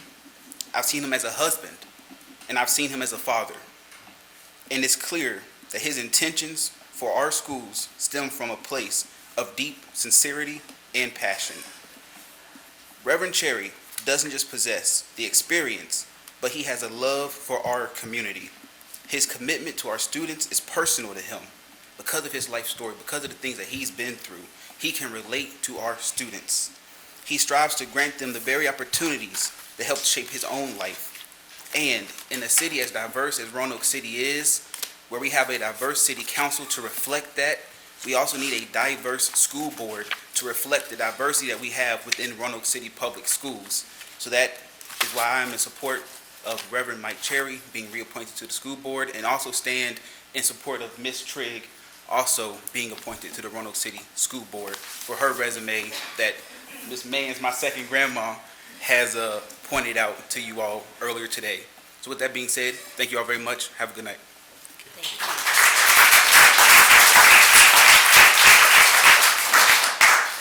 That was the last speaker. All right, that concludes all of our speakers.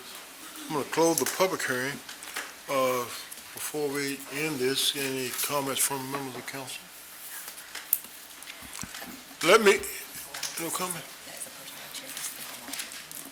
Say it again. I just wanted to say, thank you, Mayor. I just wanted to say, as the Personnel Chair, I wanted to thank all of the speakers who came out in support of a potential candidate. I just want to thank each and every one of you for taking time to come out this evening to do that. Thank you, Mayor. Thank you. And the appointment of the 3 school board trustees will be made at a subsequent meeting.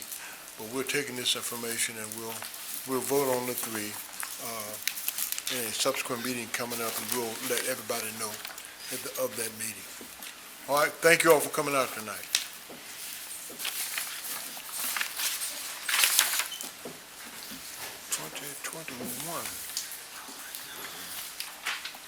Okay, we're now down to the hearing of citizens upon public matters. City Council sets this time as a priority for citizens to be heard. And if deemed appropriate, matters will be referred to the city manager for response, recommendation, or report to the council. I'll ask the clerk how many citizens do we have signed up, or are there citizens that signed up to speak? We have about 12. 12? Yes. Okay. All right, we'll call them in the order that they signed up. All right. The first speaker is Dana Pennell.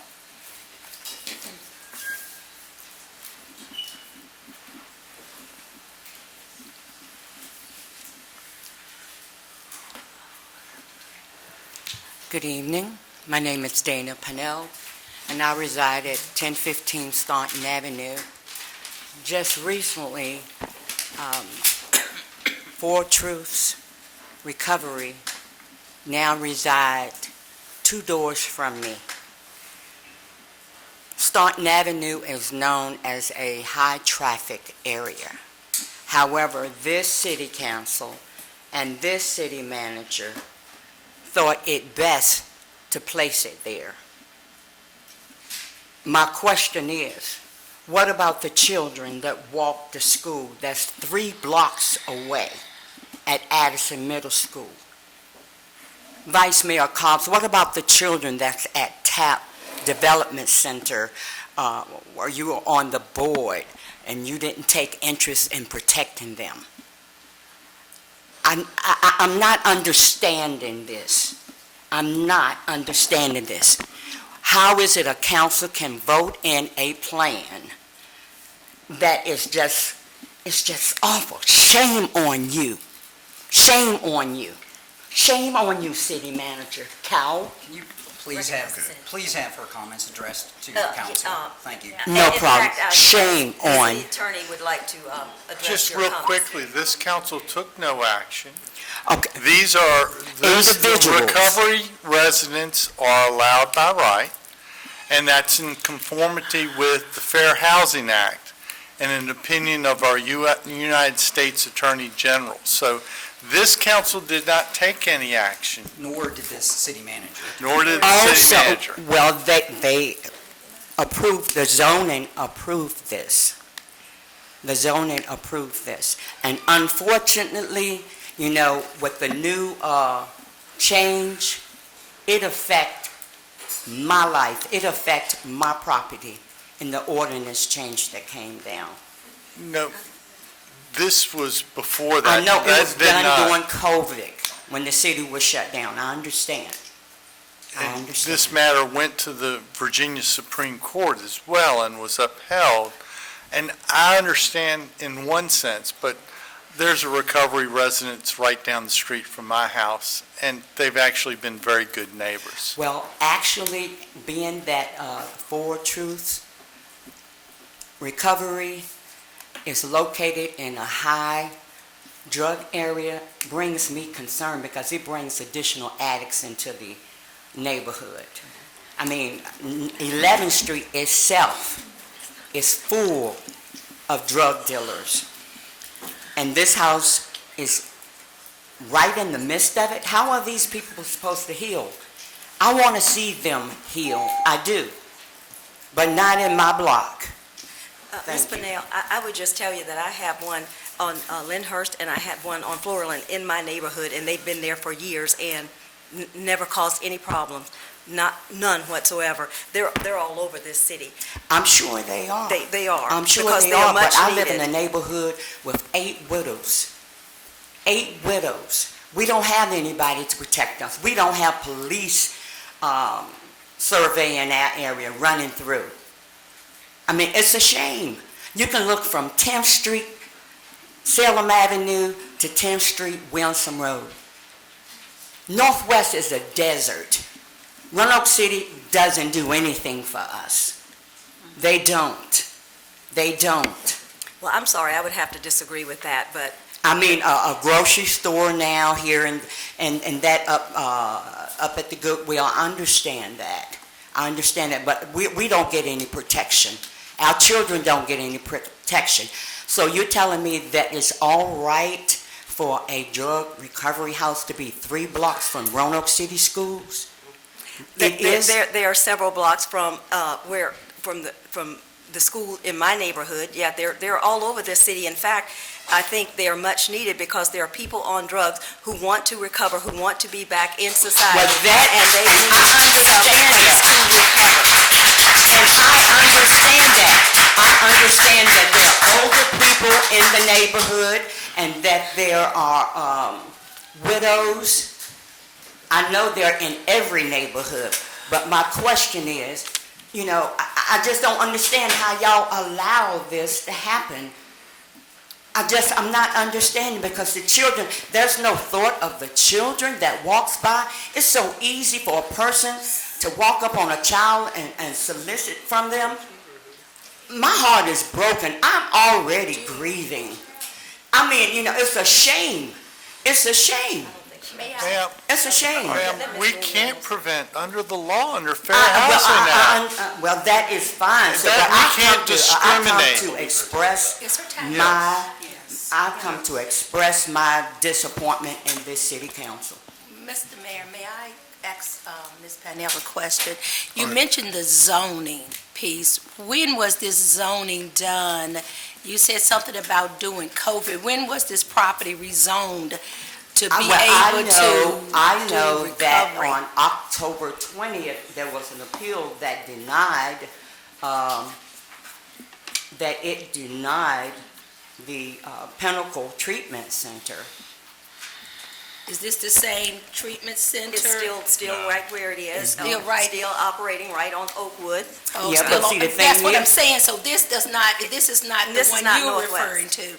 The property you were referring to, when was it heard either before the Board of Zoning Appeals, or when do you say it came before the Planning Commission to be rezoned, if that did happen, and then would have came before City Council for our approval of this property on Staunton Avenue? I'm just trying to understand I'm when trying to this- understand too, ma'am. But you don't have any documentation to say when this was, or was it by right being part of where it's located in some of the neighborhoods where you can, by right, through an institutional process, put in such a halfway house, just like on Patterson just a month ago. We did a rezoning that came before council for a halfway house on 18th Street of Patterson. That was done, and then last year, there was another one was done. So it's not uncommon, as we say here, some things, just like the methadone clinic years ago, it was done by a special exception. Some things council does not have control over, and I understand and I feel your pain because of where you're located, and I do get it. I live over in that neighborhood. No, you don't live Yes, over I in my do. neighborhood. Well, I live close enough to your neighborhood, No, okay? ma'am. I know where you at, but there's a lot of other things that go on over there as well. Yes, Let's talk about the dilapidated properties. Yes. No one is showing up for those. No. Have you come here and talked about the dilapidated, the blight, but yet you show up for this one, Ms. Pannell? So I'm saying, The let's show reason up why for I all was caring for my husband, who Yes, was okay. But I'm just saying. Well, I'm just saying okay, I as well. appreciate that. I'm just saying as well. Okay. What I am All right. saying is that, there was no notification. There was no, we received, when this center opened up, we received no notification. The neighbors did not receive anything. We were not informed. Well, We let me- were not even invited to the celebration. Let me end this. This council did not vote on anything to put a house anywhere. We did not do that on Stanton Avenue. That's something that we did not do. So the first accusation that this is a council, this was not a council action. And Mr.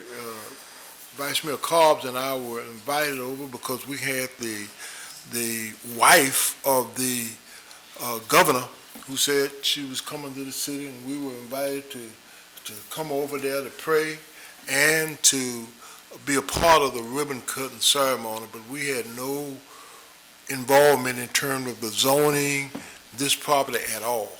We did not do that. And so that's important. I know the city manager, and I said we've got those houses all across this city, and many of them there as no result of this council, basically. And that's so. But my concern is the heavy drug traffic on Staunton Avenue. I understand that. How but- are these people supposed to heal? Well, let They me need just- to be in a safe environment. Now, you put me in a, I understand that, but you, and I'll have somebody else to come up to explain it even more, but these types of movements are part of what's happening in every city. We're doing it, we have it in this city. I'll have Ms. Wright, who's... what about my property value? I'm still gonna have to pay taxes. Yes. I'm still gonna have to pay the same taxes, although this drug rehab is gonna lower my property. I think it's time for us to get some other people. Before they I think it's time for us to move on to the next. Yeah, Thank you. Okay, but I do want to just make sure, I have this, we got it, I'll take care of that. I do want everybody to have their say in terms of what we're doing. We're just making this clear that this council did not have anything to do with that, nor the city administration. That was done, people bought that property. And that's a concern, but one thing about our city is that we can't throw people away that have addictions and have problems, and so. And I respect that. I respect that. But would you have it next to you? Okay. All right. We'll move on. No, I would not. Okay. All right. All right, order now. Let's do order. We have, this is a person on the floor. We recognize her. She has a dialogue going here, and time is past, but I just want to let you know that this council did not have anything to do with it. Okay, well, I want to know what this council will do to help me and my neighbors and the widows and the children walking down the street. I understand because you don't understand the nature, the seriousness of the drug activity on my street and on that block where the center is. Well, I appreciate that, and we'll take that, all of that will be put in the record, and we'll take that under consideration. Well, I will seek outside counsel as well, because like I said, my property will go down. Okay. My property value will go down. I understand. And I really hate that. I really hate that. I understand your concern. All right, it's time. Thank you. Time passed. Mayor Lee, Yes. right over here. Just before we go on to the next speaker, do you mind if I make a quick statement? I just want to remind the audience about what this point in the meeting, how we typically operate. Each speaker will come up and be given 3 minutes to give their comments to us. We do not entertain in a back and forth of questions, and it's unfortunate, but the way our rules are established this is a time for us to hear you. Ask everyone, please direct your comments only to us up here, what we were elected to receive them, and that's what we want to do. So as each person is given their time that this council has set aside, I hope they'll use it to address us respectfully as much as you can so we can hear you and we can do what we can with that information. Thank you, Mayor Lee. All right, our next speaker. Our next two speakers, Delvis McMcadden and James McMahon.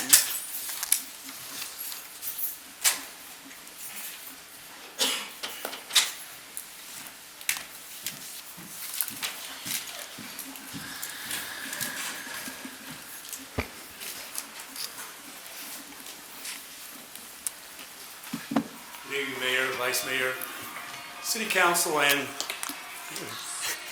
to the staff. I'm here to speak on protocol.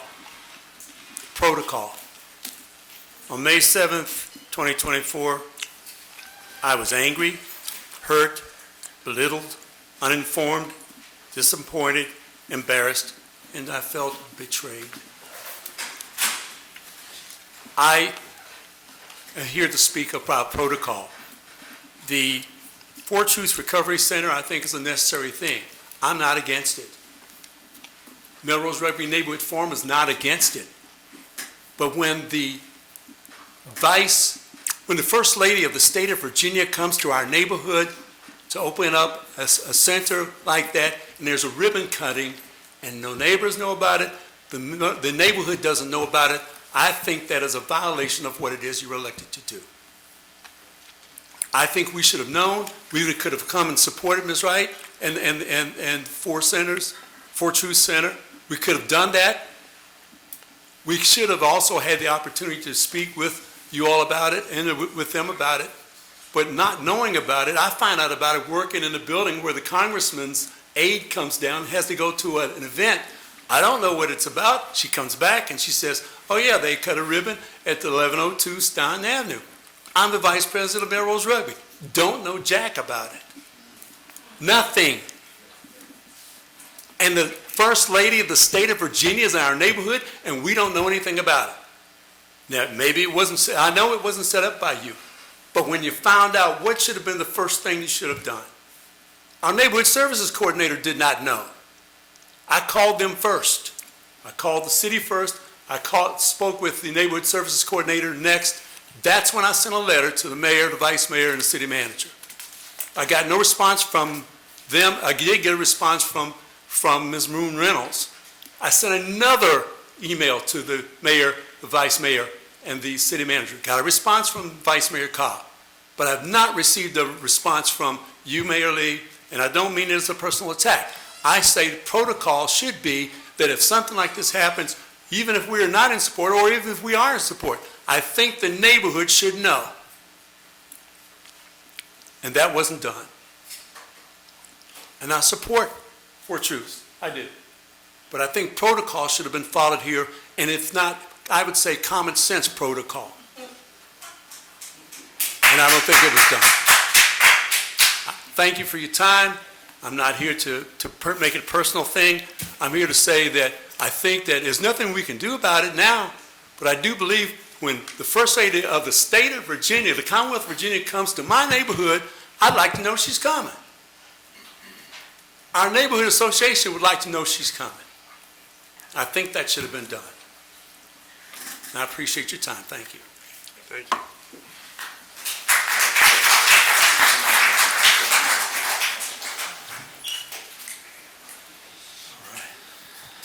Mayor, City Council. My name is James McMahon. I'm the co-founder, Director of Operations, and recovery coach for the gentleman living in the recovery house in Northwest Roanoke. I myself am a designated Roanoke resident. I live on Patterson Avenue, adjacent from a substance use treatment center, and I have personally witnessed the absence of any negative impact on our neighborhood, yet the benefits of such a facility. Being in recovery myself and serving at the Bradley Free Clinic for the last 5 years, I have had the privilege of helping thousands of individuals into treatment. Unfortunately, many of them relapse largely due to the lack of supportive environments in return after leaving treatment. This critical gap is where recovery housing plays a huge role. Recovery housing offers stable, structured, sober living environments that is crucial for individuals in early recovery. Our home, all of our residents, except for one 70-year-old gentleman who receives a retirement check, are employed full-time. They not only supports their growth and financial independence, but also contributes positively to our community. Evidence shows the effectiveness of recovery housing. Studies show that residents in recovery housing have a significantly better outcome, including higher rates of sustained sobriety, reduced substance use, lower rates of incarceration and homelessness. Individuals in recovery housing were more likely to become employed and have fewer legal issues compared to those who do not have a safe, structured house. Furthermore, recovery housing leads to improved mental health and social functions. A majority of individuals in early recovery struggle with the immense guilt and shame from the pain that they have caused during their active addiction. They desperately need a place where they can heal and rebuild their lives and become a productive member of society. Shunning them to the outskirts of society and denying them the support that they desperately need only perpetuates their struggle and hinders their recovery journey. No one deserves to be pushed to the outskirts of society due to mistakes that they have made in the past, nor the disease in which they are trying so desperately to overcome. For Truth Recovery is a nonprofit organization run by two passionate people in recovery who have spent countless hours, many sleepless nights to make this house a home. It's been a labor of love. Christine nor myself have financially gained anything in this endeavor. We have done this on 100% volunteer basis, and we're proud to have the support of community partners and those who have helped, such as Roanoke Valley Collective Response and TAP and many others. In closing, I hope that everyone can find in the love and compassion in their hearts to welcome these who desperately seek help that they need and deserve. I urge you all to recognize the profound benefits of recovery housing and support initiatives that provide crucial resources. By doing so, we not only foster healing and growth in individuals in recovery, but enhance the overall well-being and safety of our community. Thank you.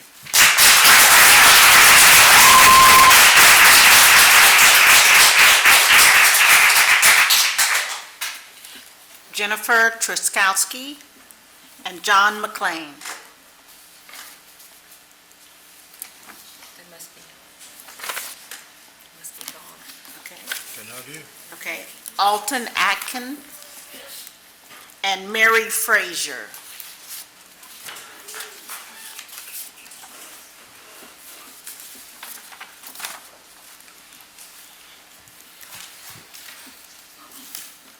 My name is Alton Aiken.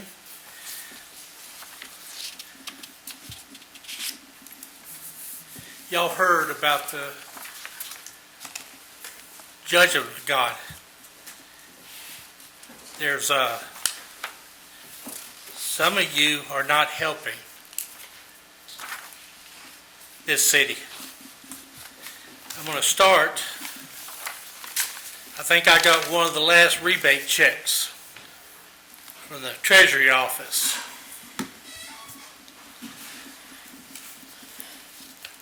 I started noticing signatures, computer-generated signatures.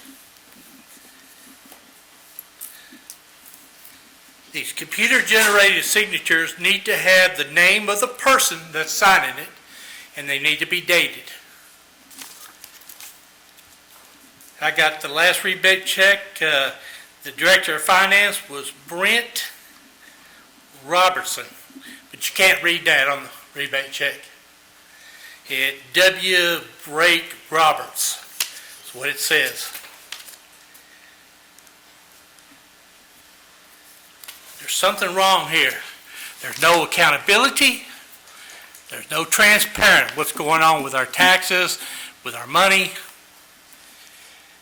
It seems like everybody's doing it, just putting a computer-generated signature on it with no names, no addresses of what's going on.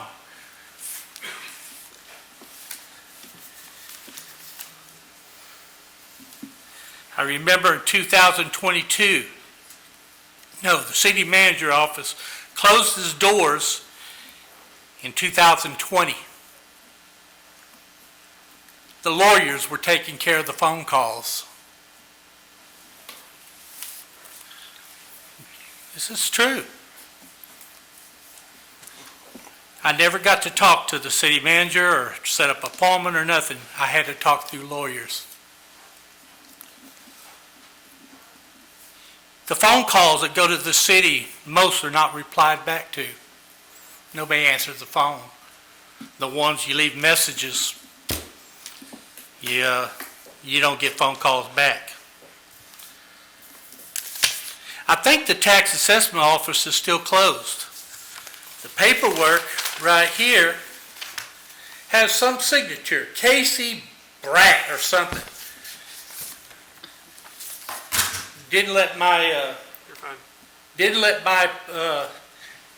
when I had my taxes assessed, they said the proposed assessment will remain the same. There's no sign that the two tax assessors that came out to my house even let him see those papers. There's no proof. I demand this to be changed. I want some accountability, some transparency, because I have to come up here and find out who signed this stuff. I see the papers, all the negative things are going through the newspaper. Now we got a city manager problem in the paper.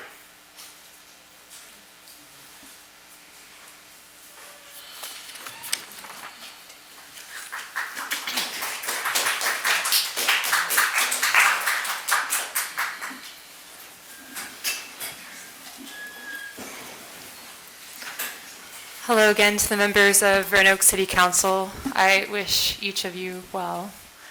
My name is Mary Frazier, Roanoke City is my home for 9 years now. And I'm here today to again implore each of you, serving as representatives of Roanoke, to pass a resolution for a permanent ceasefire and to take this action immediately with urgency, as underreported death tolls, destruction of homes, and terrorization of Palestinian people rises each day. What is currently happening to the homes and people of Palestine right now, even at this very moment, is absolutely horrifying. Right now, Palestinian people are being brutally killed by bullets, bombs, disease, starvation, dehydration.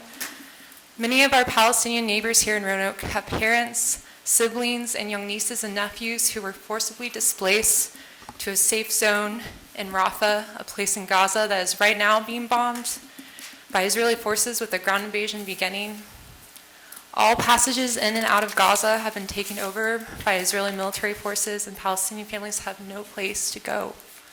Nowhere is safe in Gaza. As nightmarish conditions become even more hellish, our government continues to use our tax dollars to send weapons that will be used against innocent people, against children getting water for their families. This directly impacts Roanokers. Hate and violent actions are not somewhere far away overseas, it is in our city. I will say this again, calling for a peaceful resolution protects us all by sending a clear message that anti-Semitism, Islamophobia, and racism will not be tolerated in our community. Over 400 Roanokers and counting have signed a petition in favor of a local ceasefire resolution. We are asking you to take action to urgently pass a resolution for an immediate permanent ceasefire in Israel and Palestine, as well as the stop of U.S. military aid to Israeli forces, the facilitation of prompt and unrestricted delivery of humanitarian aid and assistance into Gaza, and negotiations to release all hostages. We all must do what we can to stop this violence and seek justice and peace for all. We must all do much, much more. I have shared a resolution example with members of the council already. My question is, how much longer until you take action? Thank you.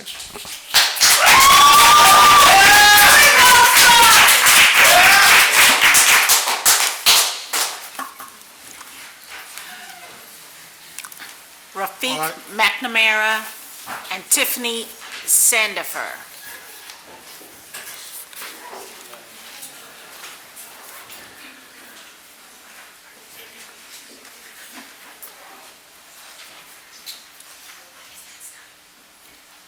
Hello.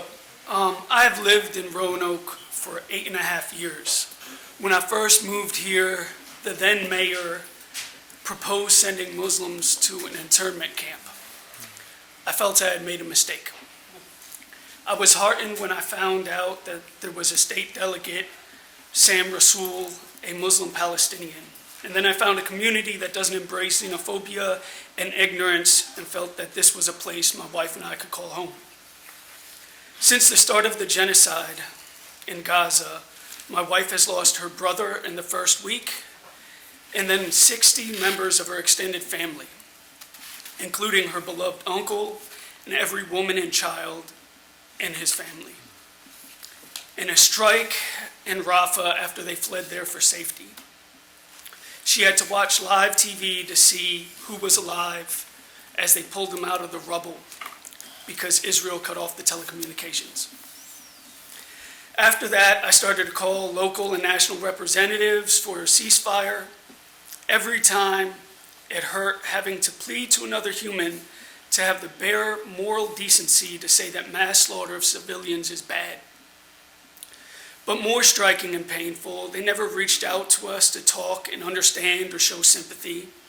At the same time, we had to endure our fellow citizens yelling at us, "Kill all Palestinians." I have started to question again if this is a place I can call home. So I stand here and ask you to do something. If you feel you don't understand the situation enough to do the right thing, here are some facts.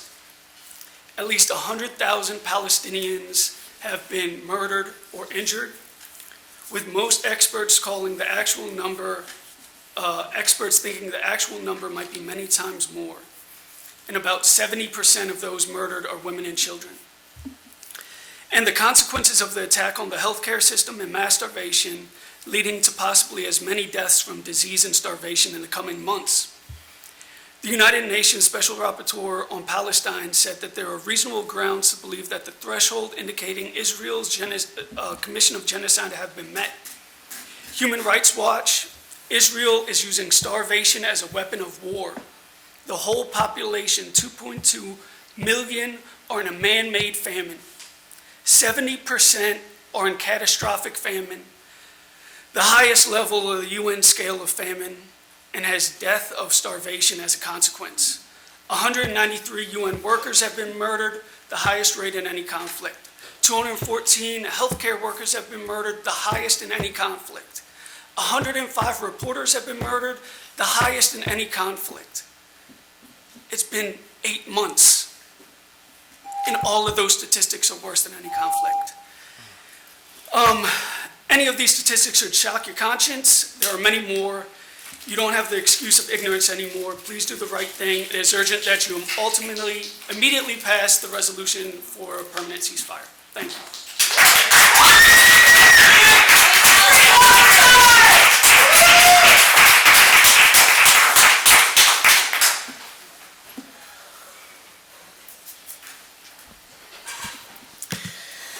Good evening. My name is Tiffany Sandifer. Many of you know me. Those of you who don't certainly know my daughter Keely. I thank you for the opportunity to address you this evening. Today I want to talk about our position as a multicultural, multiracial, inclusive city and our reputation for welcoming immigrants, providing opportunities for refugees, and about how those things strengthen our city in innumerable ways. I live less than a mile from Williamson Road, where you can drive down the street surrounded by countless immigrant-owned businesses, restaurants, and food trucks. It feels like something you would see in a larger metropolitan area, but it's right in my proverbial backyard, and I think it's one of the best parts of our city.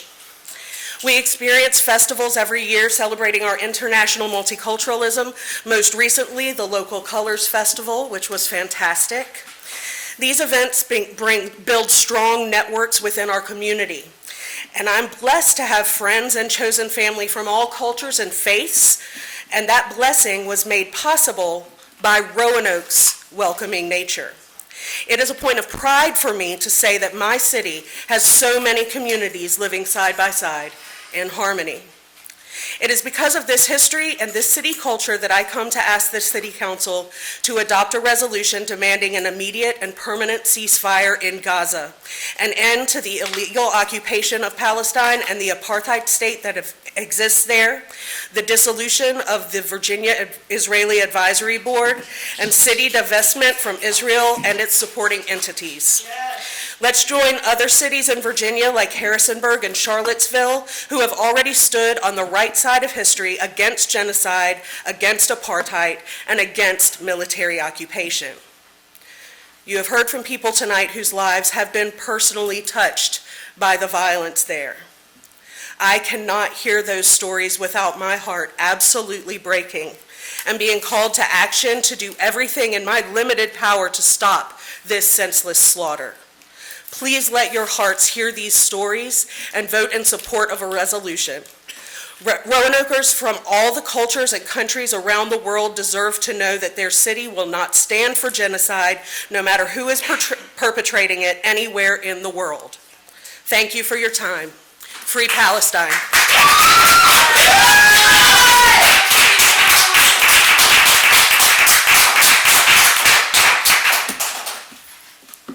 Leanna King and Emily Copenhaver. Emily Kate.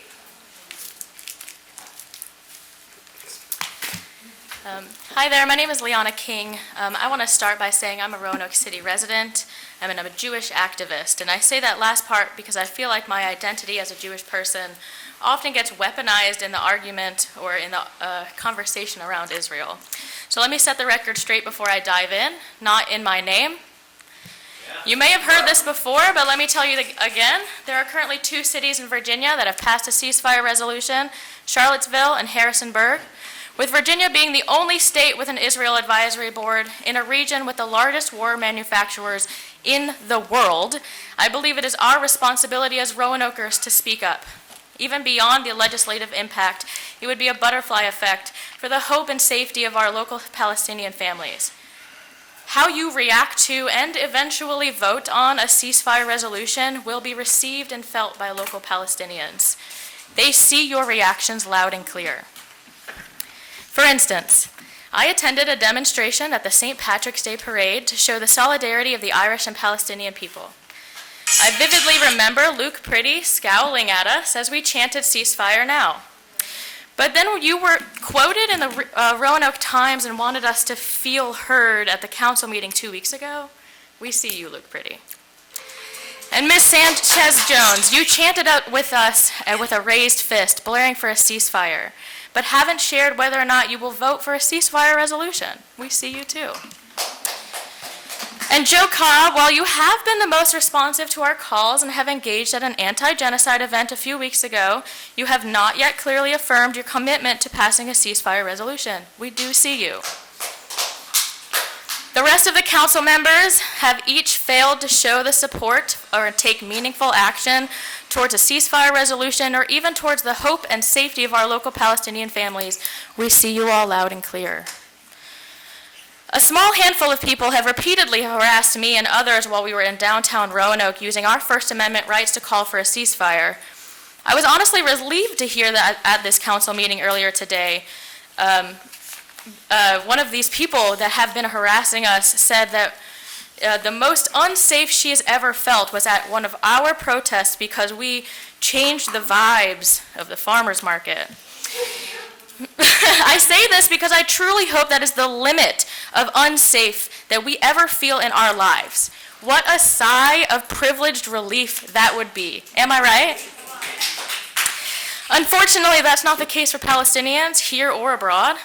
We have witnessed folks send actual death threats and calling to kill all Palestinians here in Roanoke. So you see, this person's threat to vibes is just simply not the same as Palestinians' threat to actual safety. Despite the people who have harassed, threatened, and ignored us, as some of you on the city council in front of me may be ignoring me now, my clearest public response to you, I promise I'm finishing up, is not just how I see you. Roanoke voters and the local Palestinian families will see how you choose to respond to this call to action. And their families in Gaza will hear you. And your names will echo on the walls of the rubble that trap the martyrs beneath them. You will be remembered for it, and it is up to you to decide what you are remembered for. I urge you to proudly make us the third city to pass a resolution for a ceasefire in the state of Virginia, aka the home of the Israeli Advisory Board and the leading war manufacturers. Take this up as your responsibility, as it is all of our responsibility. We see you, now see us. Thank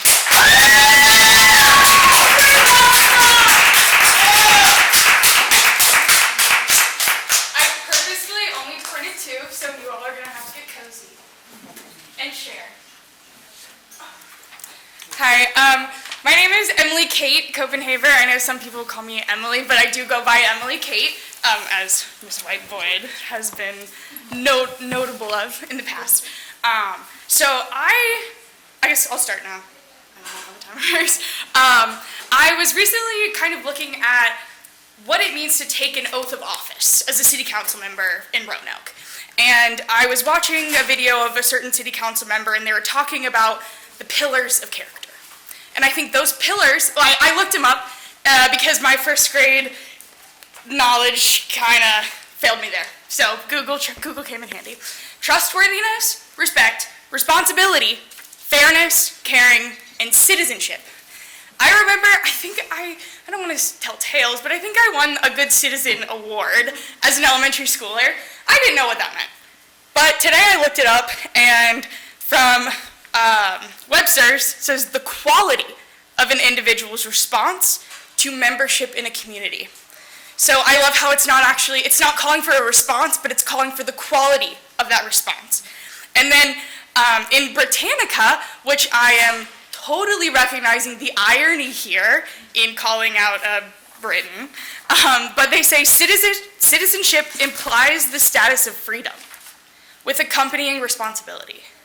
So think about that, and think about us in our citizenship and how that implies responsibility and implies freedom, and how there are folks in this world who do not have the right to be a citizen.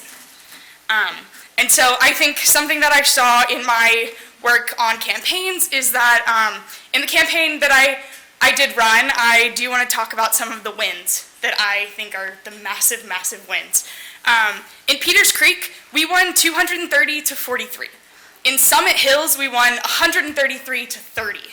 In Forest Park, we won 152 to 17. In Eureka Park, we won 302 to 29.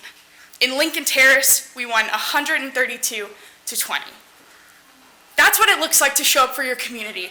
That's what it looks like to listen, is you can go precinct by precinct, and you can see the work that certain council members have put into this community versus the absence of others. And so I think in taking the oath, everyone said, according to the best of my ability, so help me God. And I know a lot of us, we've got different gods, but I think a lot of us on the dais have a God that they have told to us. And so if we think about in the Old Testament, the God of Abraham, the God of Isaac, it's all the same guy. It's the same guy. And so I wanted to read this poem, and I printed it out if you all want to look at it. I know the Arabic is copy-pasted, so you're going to have to talk to Rafiq and Wafa to get an actual Arabic translation, but that's what I found on Google. And if you don't mind, I will read the poem, if that's okay. And just imagine having to write this for, I know some of you have beloved children, of course, dogs, maybe others, but think about leaving this message. If I must die, you must live. To tell my story, to sell my things, to buy a piece of cloth and some strings. Make it white with a long tail, so that a child somewhere in Gaza, while looking heaven in the eye, awaiting his dad, who left in a blaze, did not bid anyone farewell, not even to his flesh, not even to himself. Sees the kite, my kite you made, flying up above, and thinks for a moment an angel is there, bringing back love. If I must die, let it bring hope. Let it be a story. That was written by a professor who was murdered in his home in this conflict. Thank you.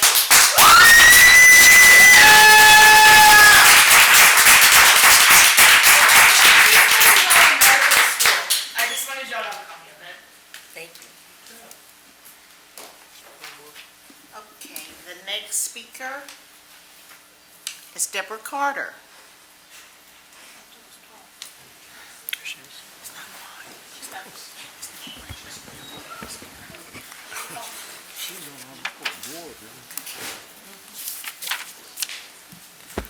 Good evening, members of council. I'm going to change the tempo. Have you ever wondered what happens to crayons when you throw them away? Turns out they end up in the landfill. Then they turn into a big pile of waxy mess that does not biodegrade. So I wanted to let you know of a collaboration that's going to be happening between the Joint Resident Council and Roanoke Coalition for Environmental Justice. Over the coming weeks, you will find crayon collection boxes at each of Roanoke Redevelopment and Housing Authority public housing properties.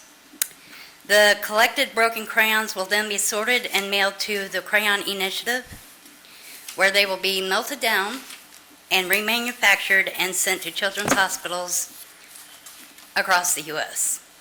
And the fun fact of it is Carilion Children's Hospital is a partner hospital that received these free crayons from the Crayon Initiative. So, first opportunity will be at the Kiwanis Fun Day event. I will be set up there with the Roanoke Coalition for Environmental Justice. And then at Juneteenth, and then when we have National Night Out at Melrose Towers, you can bring your crayons there too. Thank you.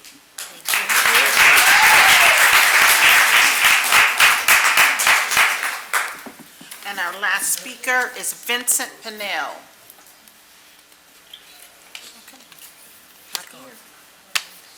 That's all the speakers, Mayor.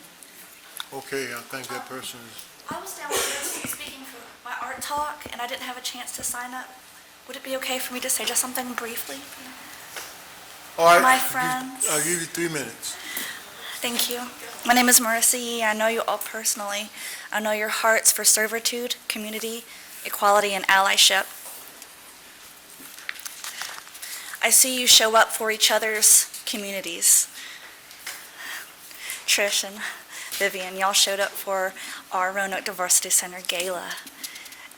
Joe, you show up for Mish Moves. We all show up for each other, and that's the only reason why I know you all, is because you're so involved in this community and the people in it.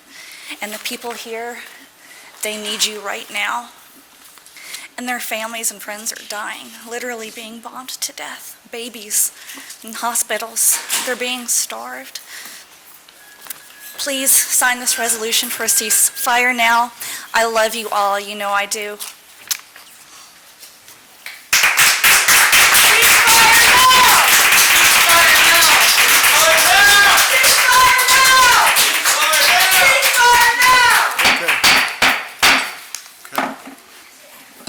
Thank you all. We've given a chance for you to share your thoughts and opinion.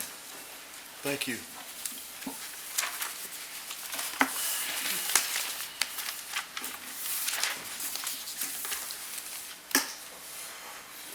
And those are all the speakers, Madam Clerk? That's it. All right. I'm going to call your attention to 2 walk-on items. There are 2 resolutions. And I'm going to ask our clerk if she, well, the 2 resolutions, let me, can I have a motion Move the on the first resolution. resolution? Second. All right, Madam Clerk, please read the title paragraph for the first resolution.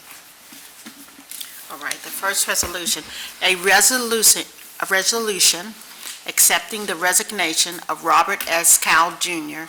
as city manager for the city of Roanoke, effective June 7, 2024, and authorizing the chair of the Personnel Committee, Trish White Boyd, and Vice Mayor Joseph L. Cobb to execute any and all documents necessary to accept and finalize such resignation. All right, any discussion by members of council? Madam Clerk, please call the roll. All right. Mr. Volleson? Aye. Ms. Moon Reynolds? Aye. Ms. Sanchez Jones? Aye. Mr. Pretty? Aye. Vice Mayor Cobb? Aye. Ms. White Boyd? Aye. And Mayor Lee? Aye. And the resolution passes. There's a second resolution. Can I get a motion on the second resolution? Move the resolution. Second.